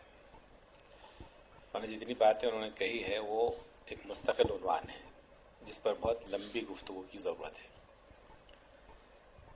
ان کا اس طریقے سے عنوان دے کر اپنی بات کو سمیٹ لینا وہ اس کا تقاضا کرتا ہے کہ یک طرفہ گفتگو نہ ہو یہاں سے، بلکہ موجود جو ہمارے ساتھی ہیں ماشاءاللہ ان میں سے بیشتر ہم سے بہتر سوچتے ہیں، لکھتے ہیں، تو یہ کوئی ایسا موقع نہ ہو کہ کچھ لوگ کچھ کہیں اور کچھ نہ کہیں. تو میں اپنے احساسات کو بھی شرکاء میں سے ایک شریک سمجھ کر شیئر کرتے ہوئے اپنی جگہ لینا چاہتا ہوں، اس توقع کے ساتھ کہ ہم سب اس میں بلا تکلف پارٹیسپیٹ کریں گے. اس میں جو عنوان مولانا نے دیا عبدالقیوم ندوی صاحب نے، تو وہ عنوان کا تقاضا تو یہ تھا کہ بہت وسیع الاطراف تھا اور اس کے تقاضے جامعیت کے ساتھ کچھ عنوانات کے تحت ڈاکٹر صاحب نے پیش فرما دیے. میں نے تو یہ سوچ کر آیا تھا کہ اردو اکیڈمی ہے، اردو ہے تو اردو پر کچھ بات ہوگی اس میں، لیکن یہاں تو پوری ملت ہی زیر علاج آ گئی. میں یہاں سے شروع کرتا ہوں اپنے احساس کو شیئر کرتے ہوئے اور اس جملے سے کو مستعار لیتے ہوئے ڈاکٹر غوث صاحب کے کہ عروج ہو یا زوال کبھی ایک دن میں نہیں آتا. عروج کے لیے ایک مدت درکار ہوتی ہے اور پھر وہ عروج بھی اتنا تابناک ہوتا ہے کہ زوال کا شکار ہوتے ہوتے مدت درکار ہوتی ہے. اس لیے جو بنیاد نبی اکرم صلی اللہ علیہ وسلم نے رکھی وہ تو ایک معجزہ ہے. اتنی کم مدت میں اتنا مؤثر انقلاب دنیا کا کوئی شخص، کوئی ریفارمر نہیں لا سکا. اور شارٹ میں سیرت کے اس پہلو سے میں استفادہ کر کے آگے بڑھ جاؤں کہ جو ڈائنامزم ہے نبی اکرم صلی اللہ علیہ وسلم کا، تو جو شخص مکہ سے ہجرت پر مجبور کر دیا گیا اور اس پر پھر جانے کے بعد فوری ایک جنگ بھی لاد دی گئی، تو اس پہلی جنگ کی شرکاء کی تعداد سے تقریباً لوگ واقف ہیں 313. کچھ اعداد و شمار کو میں اپنے مقصد کے لیے ریفر کر رہا ہوں تاکہ اس کو ہم جلد سمجھ کے آگے بڑھ جائیں.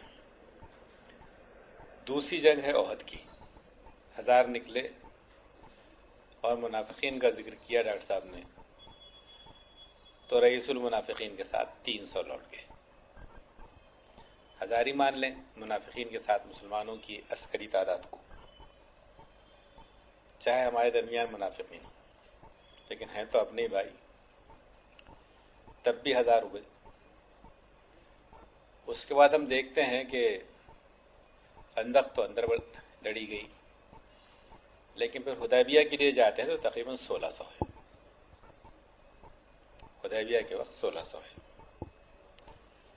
حدیبیہ کے بعد جو ہے پھر وہ حج ہے نا مولانا. حج میں ایک تعداد ملتی ہے وہ تقریباً 1.25 لاکھ سے اوپر کی ہے. یہ جو ارتقاء ہے 313 سے 10 سال کا 10 سال کا ہے. مزید اس کو سمجھنے کے لیے ایک اور فگر میں کوٹ کر دیتا ہوں. وہ یہ ہے کہ ڈاکٹر حمید اللہ لکھتے ہیں کہ آپ صلی اللہ علیہ وسلم نے جب وفات پائی تو جو اسٹیٹ آپ نے چھوڑی وہ 12 لاکھ اسکوائر مائل پر محیط تھی. جس شخص کو مکہ میں اپنا گھر چھوڑ کر نکلنا پڑا،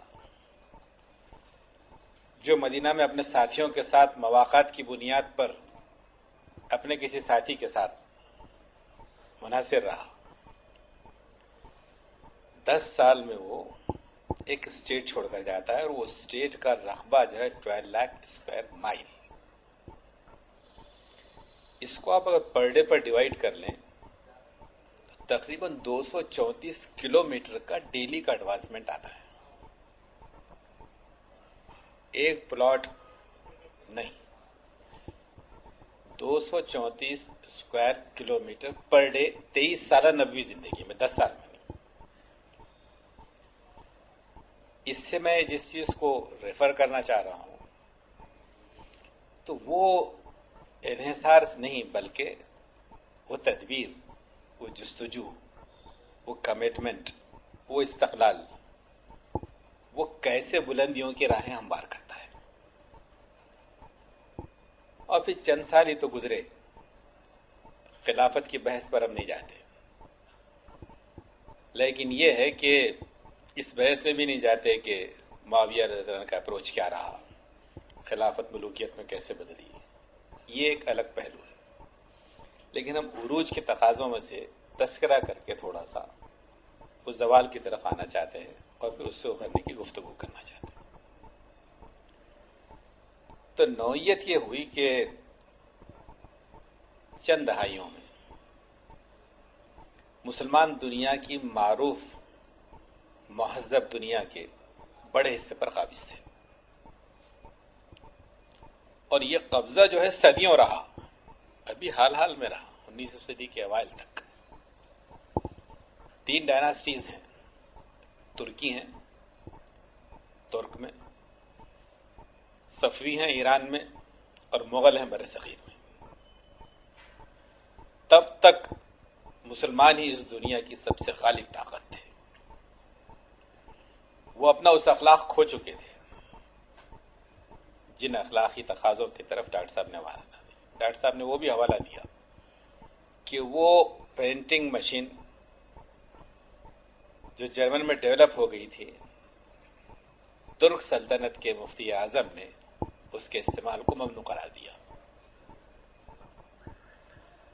اور پھر پرنٹنگ میں آنے کے لیے صدیاں لگی، تقریباً 300-350 سال لگے. تو وہ ملت جو ریسرچ کی بنیاد پر اٹھائی گئی تھی، وہ پہلی وحی جس کے بارے میں کہا گیا کہ علم کے حوالے سے، اور اس کے بارے میں خلافت کی بنیاد پر ادخال رب الملائکۃ انی جاعل فی الارض خلیفہ، خلافت کی اساسی ریسرچ کہی گئی. مجھے وہ جملہ بہت اچھا لگتا ہے ڈاکٹر صاحب، جو ابن جوزی نے بیان کیا ہے، ابن قیم الجوزی نے. وہ کہتے ہیں علم وہ نہیں ہے جو دریافت ہو چکا، وہ معلومات ہے. جو دریافت ہو گیا وہ معلومات ہے.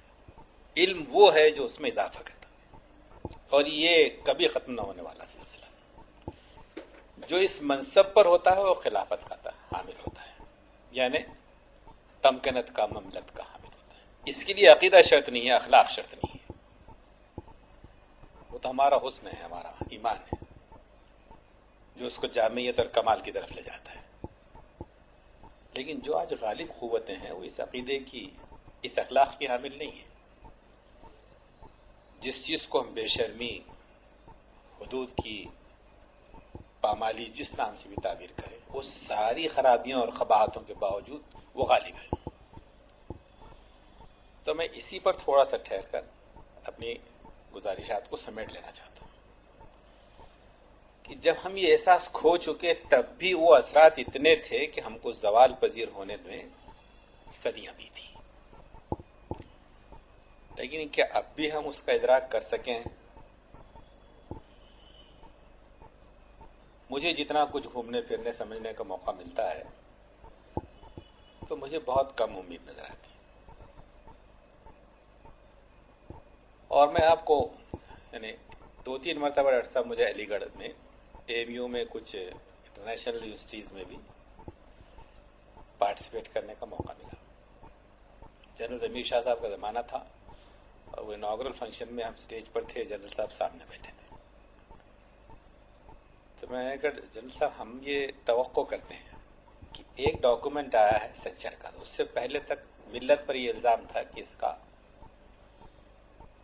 منہ بھرائی ہو رہی ہے اس کی. لیکن ایک ڈاکومنٹ نے بیانیہ بدل دیا، نیریٹو چینج ہوا.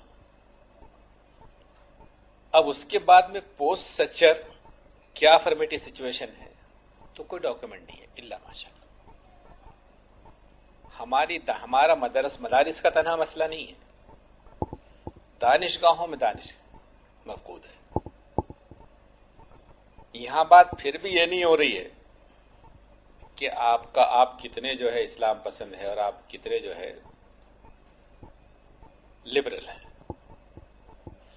بات تو یہ ہو رہی ہے کہ آپ جس پس منظر سے اپنی شناخت رکھتے ہیں اس ملت کی شناخت کیا ہے، اور جس ملت کے بارے میں کہا گیا کہ آج ہم کیسے ایکسپیکٹ کریں. آپ نے خود ایک دو فگر دے دیے نہ کہتے کہ جیل میں کتنا ہے اور فلاں میں کتنا ہے. جو بھکاریوں کا سروے ہے تو ملت اپنی آبادی سے دگنے تناسب میں بھکاری ہے، اور بڑی تعداد ان کی جو ہے خواتین کی.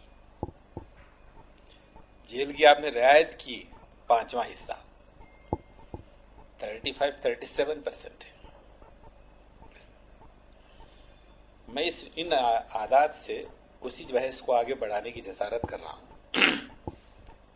کہ جس ملت کی استعداد یہ ہو، بلکہ اس کو سمجھنے کے لیے علم ہی کی بنیاد پر بات کی جائے، تو جس کے پاس گریجویٹس 4% سے بھی کم ہو، جس میں ساری فیکلٹیز آ گئی 4% سے بھی کم،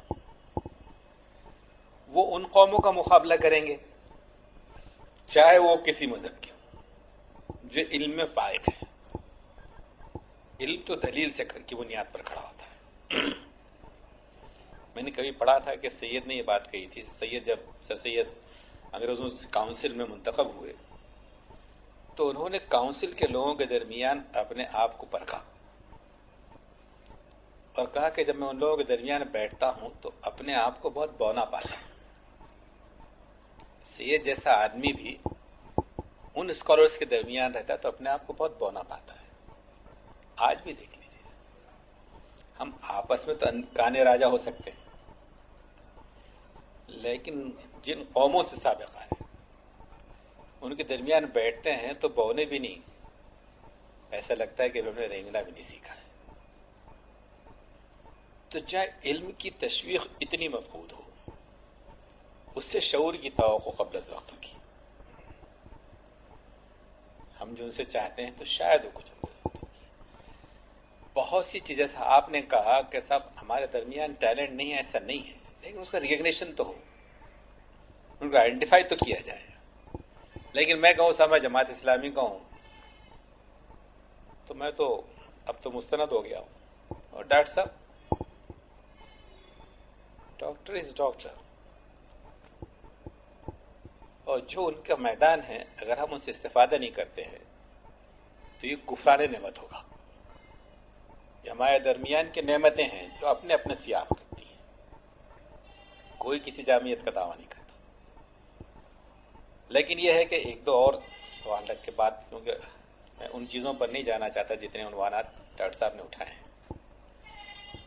لیکن یہ بات کہتے ہوئے اپنی جگہ لینا چاہتا ہوں کہ وہ جو قانون سازی وہ کر رہے ہیں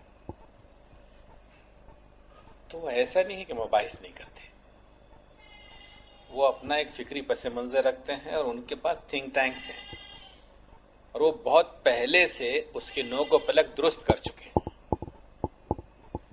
تو جس چیز کو نافذ کر رہے ہیں ان کو آپ کی رائے کی ضرورت نہیں ہے. لیکن ایسا نہیں ہوا کہ وہ جاگے اور انہوں نے کوئی قانون پیش کر دیا.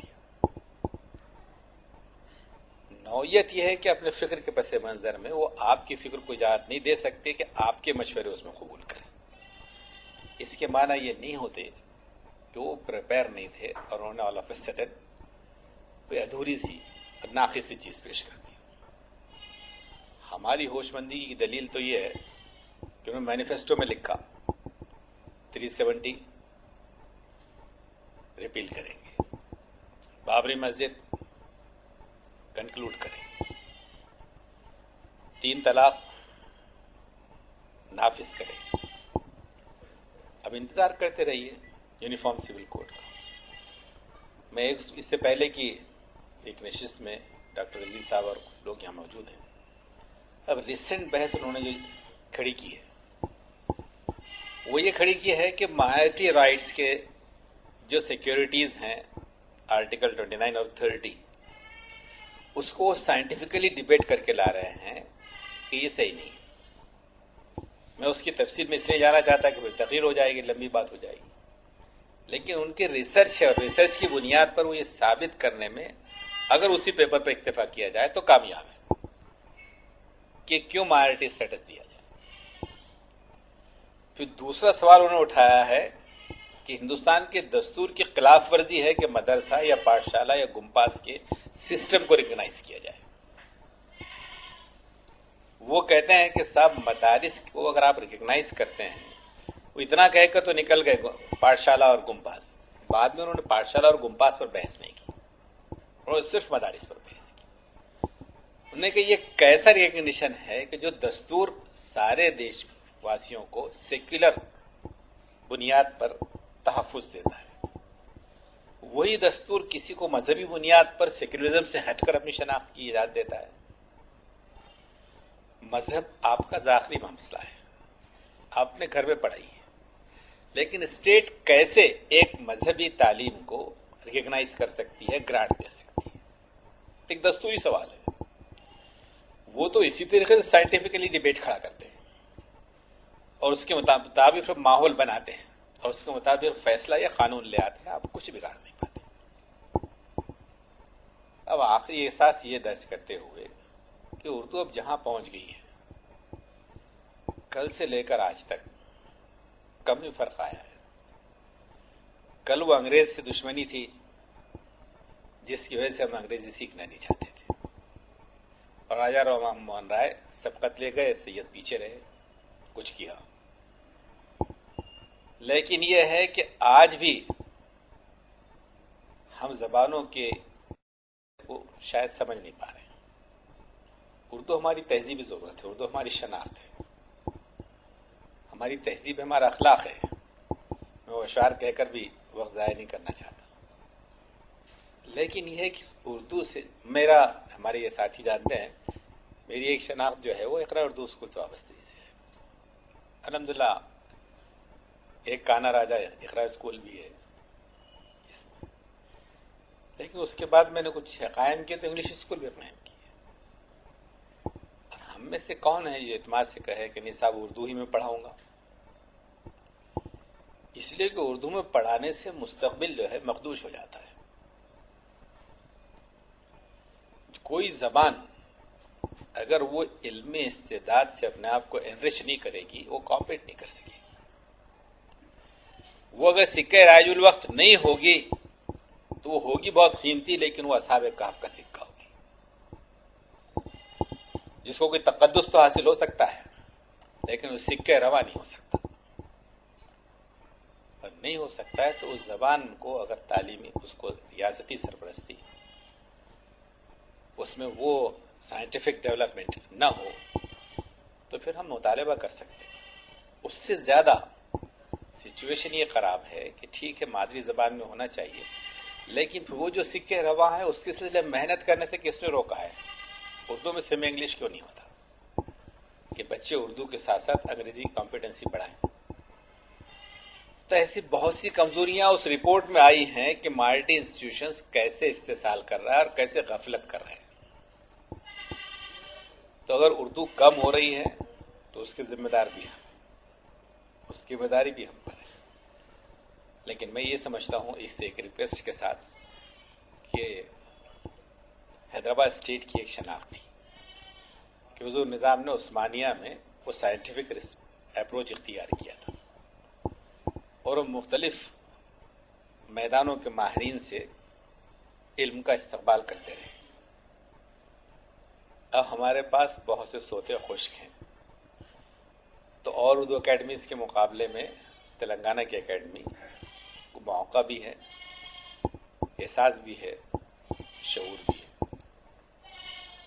تو یہ بھی ایک ضرورت ہے کہ اگر آپ ریسرچ نہیں کرتے تو ریسرچ کو ترجمہ کر دیجیے، تو معلومات تو ٹھیک ہو جائے صحت مند، تو کچھ دارالترجمہ کی شکل ہو سکتی ہے. اور درسیات کو پھر ان چیزوں کو آپ ضرور لا رہے ہوں گے جو آج NCERT وغیرہ کے حوالے سے ریسرچ کے ساتھ آ رہی ہیں، انٹرنیشنل آ رہی ہیں.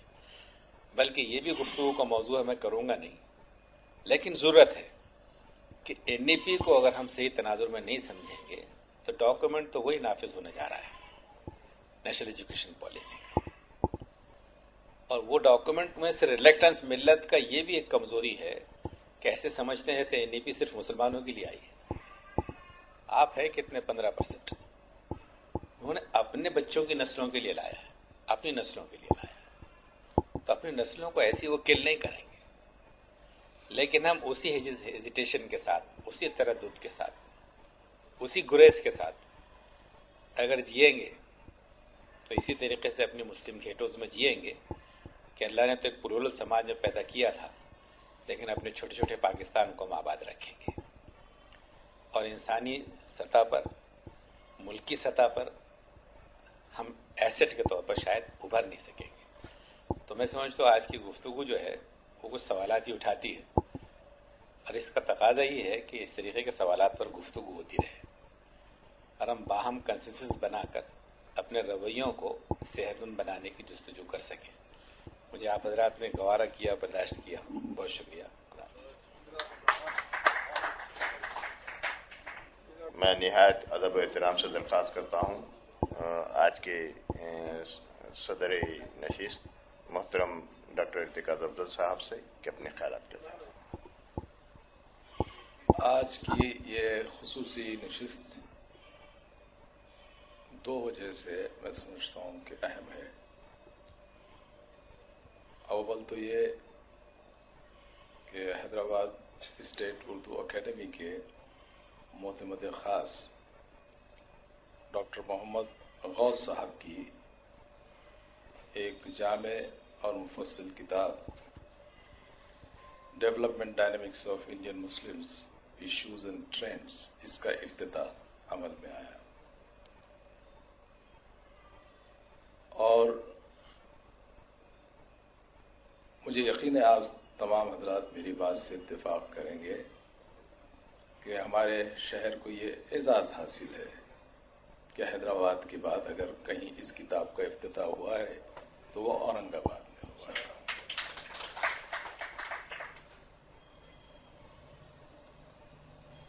اس خصوصی نشست میں میرے کرم فرما میرے دوست محترم مجتبی فاروق صاحب بھی موجود ہیں، اور آپ حضرات نے ڈاکٹر محمد غوث صاحب اور جناب مجتبی فاروق صاحب دونوں کی مدلل، مفصل اور جامع تقاریر سنی. جن اسباب کا میں بہت عرصہ قبل میں نے ایک کتاب پڑھی تھی، آپ سبھی یقیناً اس سے واقف ہوں گے، اسباب زوال ملت اسلامیہ. بڑی مشہور کتاب ہے اور انہوں نے کئی اسباب اس ملت کے زوال اور انحطاط کے اور بہت مدلل انداز میں گنوائے تھے. میں سمجھتا ہوں کہ جس جامع انداز میں ڈاکٹر غوث صاحب نے، ظاہر ہے کہ ان کی کتاب میں اور بھی بہت سے ایسے اہم نقطے اور مباحث چھیڑے گئے ہیں جن کے توسط سے، جن کی مدد سے، جن کی تفہیم سے ہم اپنے معاشرے، اپنی ملت اور ہماری ملی ڈھانچے کو سمجھ سکتے ہیں.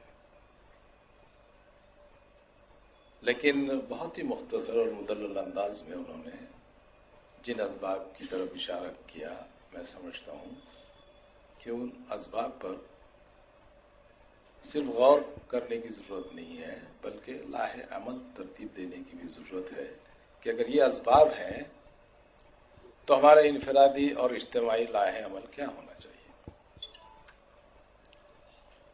ہمارا اجتماعی عمل انفرادی طور پر ہمارا عمل ایک بہت اہم موضوع جس کی طرف ڈاکٹر صاحب نے اپنی کتاب میں نے سرسری طور پر کتاب مکمل طور پر پڑھنے کا نہ موقع تھا نہ موقع ملا، لیکن میں نے اس کے عنوانات دیکھے جو فہرست ہے مضامین کی، تو اس میں دو اہم موضوعات کی طرف انہوں نے اشارہ کیا، وہ ہے politics of inclusion and politics of exclusion, کہ ایک ڈائیورس مختلف اقوام، مختلف مذاہب، مختلف عقائد، زبانوں، علاقوں کے تہذیب و تمدن کا یہ جو مجموعہ ہے ہمارا ملک، یہ کسی ایک زبان، ایک مذہب، ایک تہذیب، ایک معاشرہ، ایک رسم و رواج یا کسی ایک نظریے کی بنیاد پر قائم نہیں ہوا۔ ہمارے آئین میں یہ بات واضح طور پہ لکھی ہے کہ ہمارا ملک جو ہے وہ پلورلسٹ ہے، کثیر الابعاد ہے، اس کی ایک کوئی ڈائمینشن یا ایک کوئی بہت ایک سمت نہیں ہے، کثیر السمت ہے، مختلف سمتوں میں رواں دواں ہے۔ اس کے باوجود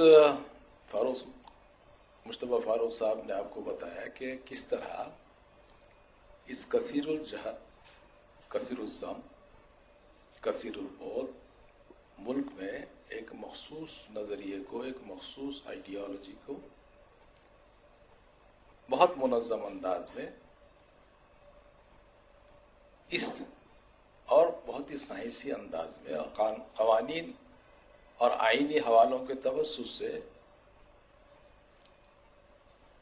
دھیرے دھیرے باضابطہ نافذ کیا جا رہا ہے، اور جس کی آپ مخالفت کریں تو کوئی اپنے طلاق کی مخالفت کر لیں، آپ جو ہے آپ کی پرسنل لا کے معاملات میں کر لیں، جو نیا تعلیمی نظام جس کا ڈھانچہ آیا وہ جب بھی شروع ہو، 24 میں 22 میں جب بھی شروع ہو جاؤ، تعلیمی نظام پر بحث کر لیں۔ صورتحال یہ ہے کہ اقلیتیں، میں صرف مسلم اقلیت کی بات نہیں کر رہا ہوں، دوسری تمام اقلیتیں، آئینی طور پر تو جو اقلیتیں وہ الگ ہیں، لیکن سماجی اعتبار سے جو اقلیتی طبقے ہیں وہ چاہے جو کر لیں، کہ چاہے جتنی مخالفت کر لیں، ان منصوبوں کے بدلنے کے امکانات سر دستوں نظر نہیں آتے۔ مستقبل میں جو ہو، مستقبل سے نا امید بھی نہیں ہونا چاہیے، ہم تو صاحب ایمان راسخ العقیدہ ہیں، اور مستقبل جو ہے ہمارا، ہم اجتماعی طور پر، انفرادی طور پر اس بات پر یقین رکھتے ہیں کہ مستقبل کے فیصلے جو ہے من جانب اللہ ہوتے ہیں، لیکن ہم اگر ان چیزوں پر غور نہیں کریں گے کہ اعداد و شمار جو ہے بڑے مخدوش ہو گئے، خدشے قائم کریں ایسے ہو گئے کہ ہمارا تحتانوی ثانوی تعلیم میں خواندگی کا جو کی شرح ہے، اعلیٰ تعلیم میں ہماری شمولیت، اگر ہمارا آئین شمولیت پر، شرکتوں پر زور دیتا ہے کہ اس میں سبھی زبان، سبھی رسم و رواج، سبھی عقائد، سبھی نظریے کہ لوگ شریک ہوں، تو ہماری اپنی شرکت کو بھی یقینی بنانا یہ ہماری اپنی انفرادی اور اجتماعی ذمہ داری ہے۔ ہماری ترقی، ہماری خوشحالی، ہمارے بہتر مستقبل کی ضمانت ہم یہ توقع کریں کہ ہمارا آئین ہی دے دے، اور ہم اس کے لیے جدوجہد نہ کریں، تگ و دو نہ کریں۔ میں سمجھتا ہوں کہ تناسانی کا ایک مرحلہ ہے، اور جو قومیں تناسانی کا شکار ہو جاتی ہیں وہ بتدریج انعطاف پذیر ہوتی ہے، اور یہی ہوا۔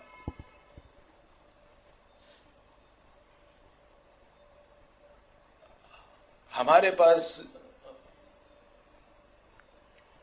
جو انسلاکات کا ایک سلسلہ ہونا چاہیے کہ ہم ایک دوسرے سے منسلک رہیں. جو لوگ ادب اور زبان میں کام کر رہے ہیں، جو سماج معاشرت اور سیاست میں کام کر رہے ہیں، جو کھیلوں اسپورٹس کے میدانوں میں کام کر رہے ہیں، جو کلچرل ایکٹیویٹیز میں کر رہے ہیں، جو فنون لطیفہ کا کام کر رہے ہیں، وہ باہم جو ہے ان کا ایک ربط، اور قومیں جب آپسی ربط کھو دیتی ہیں تو بھی بھٹکنے لگتی ہیں. ہمارے روابط جو ہے پرسنلائز ہو گئے ہیں. مولانا عبد القیوم سے میرا ربط بے انتہا پرسنلائز. خالد سیف الدین میرے دوست ہیں لیکن بہت پرسنل فرینڈ. خالد سیف الدین اگر میرے دوست ہیں تو ہم سبھی کے دوست ہونے چاہیے. عبد القیوم صاحب اگر میرے دوست ہیں تو سبھی کے دوست ہونے چاہیے. غوث صاحب سے اگر میرے مراسم ہیں تو ان کے مراسم ایکسیسیبلٹی. ایک جمہوریت کی بنیاد جو ہے وہ ہوتی ہے ایکویٹی، ایکسیس اینڈ انکلوزونیس، کہ مساوات، شمولیت اور رسائی، کہ آپ کی رسائی ان وسائل تک ہو، آپ کی شمولیت ان وسائل میں ہو، اور ظاہر ہے کہ ان چیزوں کے بغیر میں نہیں سمجھتا کہ آپ کی انفرادی کاوشیں کسی بڑے اجتماعی نظام کا پیش خدمت ثابت ہو. تو کوشش یہ ہم کریں، میں سمجھتا ہوں کہ ہماری جو انفرادی مسائی ہیں، کوششیں ہر سبھی کرتے ہیں، بہت مستحسن ہے.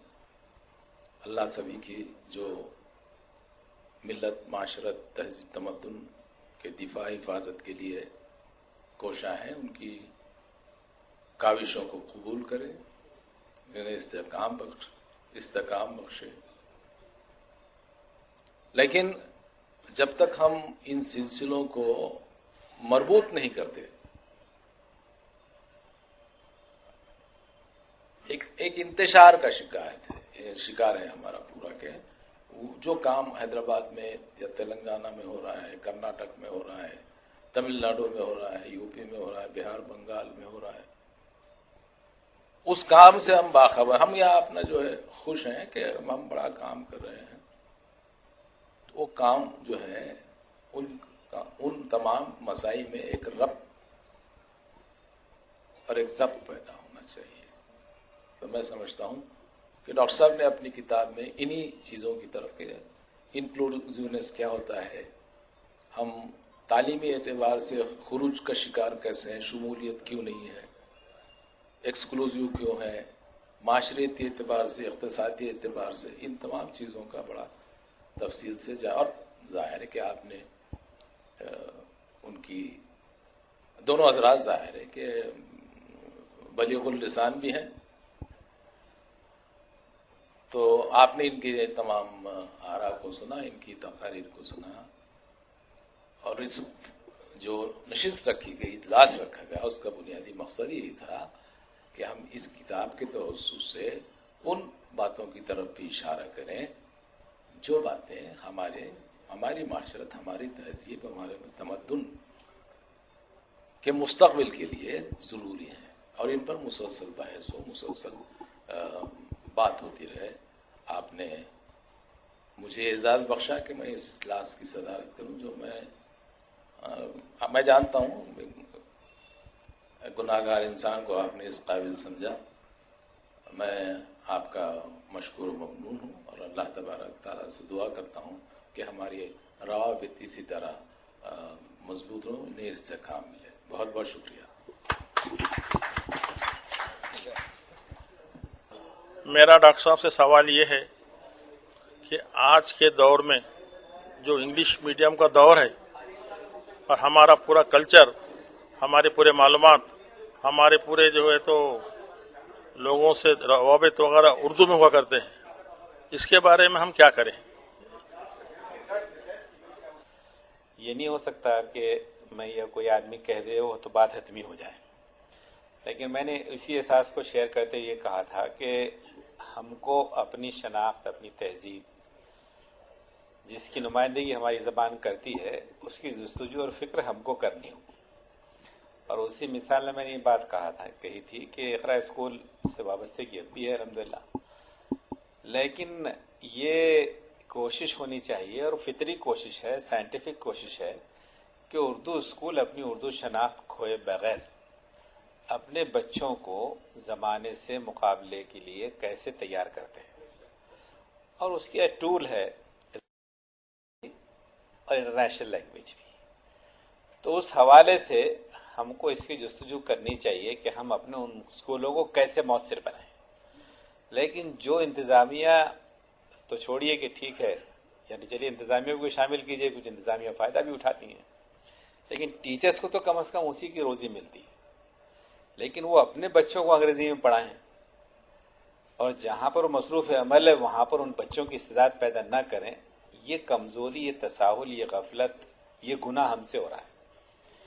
اس لیے اس پر ہم کو انتظامیہ کو لے کے لوگوں کو اور ٹیچرز کو بیٹھنا چاہیے کہ جتنی کچھ مہاراشٹر میں اردو ہے یہ بہت بہتر ہے اور اس کے بعد ساؤتھ میں کہیں ہے. تو اس حوالے سے یہ ایجنڈا بننا چاہیے کہ اردو اسکولز کیوں اپنی چمک یا اپنی کشش کھو رہے ہیں اور ہم اس کو کیسے ریسٹور کریں. ایک تقاضا تو میں نے کہا کہ صاحب ان زبانوں کو اختیار کیجیے جہاں آگے جانے کے بعد کوئی رکاوٹ محسوس نہ کرے اور انگلش کی باری نہ آئے. جہاں انگلش ہے وہاں ہم اردو سکھانے سے دستبردار نہیں ہو سکتے اگر ہمارا اختیار ہے تو اردو کے ناطے سے. وہ دوسرا پیرل تقاضا ہے. اور کئی تقاضے ہیں جو میں نے درمیان میں درخواست کی، اور وہ یہ ہے کہ اردو کو انریچ کرنے کے لیے ادارہ جاتی کوشش ہونی چاہیے، حکومتی سطح کی کوشش کرنی چاہیے. اس کی مہم، اس کی لابنگ اور اس کے لیے ممکنہ کوشش ہونی چاہیے کہ سرپرستی حکومت کی مضبوط ہو تاکہ وہ زبان میں جو ہے نہ صرف جان آئے بلکہ وہ زبان راغب کر سکے. تو میری سمجھ یہی ہے کہ مشورے اور بھی آئیں گے، لیکن خالد صاحب یہاں تشریف فرما ہے، فہم ہے اور بھی ہیں، تو ہم کو جو اپنے اداروں کی انجمنیں ہیں وہاں اس کو ایجنڈا بنا کر اس کو حکمت عملی میں بدلنا چاہیے. اور یہ اس میں جتنی تاخیر ہوگی اتنا ہم اپنا اسپیس کھو چکے ہوں گے اور محنت اتنی زیادہ کرنی ہوگی. اتنے جامع اور یونیکنیس کے بعد میں سمجھتا ہوں کہ ایک چیز غالباً میرے ذہن میں آئی ہے، میں اس کو پلیز ٹیک اٹ ایز 1947 میں ہم آزاد ہوئے تھے، لیکن 2021 تک اور پتہ نہیں کب تک ہم لسانی طور پر غلام رہیں گے. ہندوستان کا یہ المیہ ہے کہ ہمارا سائنٹیفک ڈیولپمنٹ انگریزی کی وجہ سے نوبل پرائز نہیں لا سکا، ورنہ دیگر اقوام کا اگر ہم جائزہ لے کر دیکھیں تو ان کی زبانوں نے اتنا ایکسل کیا ہے کہ وہ نہ صرف ان کا جو آئی کیو کوشنٹ تھا اتنا زیادہ تھا کہ ان کا ٹیکنالوجی ٹرانسفر ہوا، ٹرانسفارمیشن ہوا، پھر کئی پروڈکٹس آئے. آج ہمارے آئی آئی ٹیز بھی ایکسل نہیں کرتے، آج ہمارے آئی آئی ایمز بھی ایکسل نہیں کرتے. آج بھی آئی آئی ٹیز میں ریکروٹمنٹ ہوتا ہے تو انہی لوگوں کو لیا جاتا ہے جو ٹاپ 100 یونیورسٹیز میں پڑھے لکھے ہوتے ہیں. اور یقینی طور پر ہندوستان کی کوئی بھی یونیورسٹیز بلو 100 یا بلو 200 نہیں ہے. یہ صرف ہماری اپنی انگریزی کی غلامی کا نتیجہ ہے. انگریز چھوڑ گئے لیکن ان کی اماں کو ہمارے پاس چھوڑ کے چلے گئے. السلام علیکم. میں درخواست کر رہا ہوں مولانا عبدالقیوم ندوی صاحب سے کہ وہ شکریہ کی رسم ادا کریں. سب سے پہلے اللہ رب العزت کا بہت بہت شکر احسان ہے کہ اس نے ہمیں موقع فراہم کیا کہ ملک و ملت کے دانشور جو ملت کی فکر کے لیے ہمیشہ بے چین رہتے ہیں، وہ ایک بہت عظیم ادارے میں جس کا تعلق ایک تاریخی تعلق ہے شاہی مسجد سے، اس کے چھت کے نیچے بیٹھے ہیں. میں ہمارے خالد بھائی کا شکریہ ادا کرتا ہوں کہ انہوں نے ہمیں اتنا اچھا حال مہیا کیا. آج کے عنوان کے تحت کچھ باتیں تھیں. سب سے پہلے کہ ہندوستانی مسلمان اسباب و زوال حکمت عملی، تو میں کہنا چاہوں گا، جو کہ میں کتاب بیچتا ہوں اور کچھ پڑھنے کی کوشش بھی کرتا ہوں، تو سورۃ یوسف کا آپ جب پڑھیں گے تو ہمیں بہت سی چیزیں جو ہے موجودہ حالات کی ہمیں سمجھ میں آئیں گی. سورۃ یوسف کا مطالعہ جو ہے بتاتا ہے کہ ہمیں لاہے عمل کیا کرنا ہے اور ہمیں پالیسی کیا اختیار کرنا ہے، اور ہمارے جو ہے ہم کس طرح سے دنیا میں غلبہ حاصل کر سکتے ہیں. تو قرآن کریم نے پہلے کہہ دیا ہے وَأَنْتُمُ الْأَعْلَوْنَ إِن كُنتُم مُؤْمِنِينَ. مومن کی شرط کیا ہے؟ جو گفتگو میں آئے کہ ہم منافق نہیں ہونا چاہیے، ہمارے اندر منافقت آ گئی ہے، جو گفتگو ہمارے غوث صاحب نے کی ہے وہ سب سورۃ المومن نے جو تذکرہ کھینچ دیا ہے مومن کا غلبے کے لیے، تو وہ ہمارے لیے کافی ہے. اور اس میں جو باتیں ہمارے مصطفیٰ صاحب نے بھی جو باتیں کہی ہیں، واقعی بہت سی چیزیں ایسی ہیں کہ ہمیں آج کے نئے پالیسی کے اندر کیا اختیار کرنا چاہیے. متوازی سسٹم جو ہے ہمیں چلانا چاہیے. حکومت کی سرپرستی کتنے دن رہیں گے پتہ نہیں ہے، لیکن جو ہے اس کو ہم کو کنٹینیو کرنا چاہیے. آخری میں یہ کہنا چاہوں گا کہ ایک امبریلا ہو، کام کی تقسیم ہونا چاہیے. کام جب تقسیم ہوگا تو اس کے نتائج بھی سامنے آئیں گے، ورنہ سب لوگ تعلیم پہ کام کر رہے، سب جو ہے بیماروں پہ کام کر رہے، سوشل کام سب کر رہے، تو اس سے کوئی نتائج سامنے نہیں آئیں گے. یہ جو میرے چونکہ پروگرام کرنے کا مقصد مجھے یہ تھا کہ آپ آ رہے ہیں سب کچھ جمع کروں، اس لیے میں نے بھی اپنے دل کی کچھ باتیں کہہ دی ہے. میں تمام مہمانوں کا شکریہ ادا کرتا ہوں اور آپ لوگوں سے درخواست کرتا ہوں کہ اس طرح کے پروگرام میں آپ پابندی کے ساتھ وقت کے ساتھ شرکت کریں. السلام علیکم.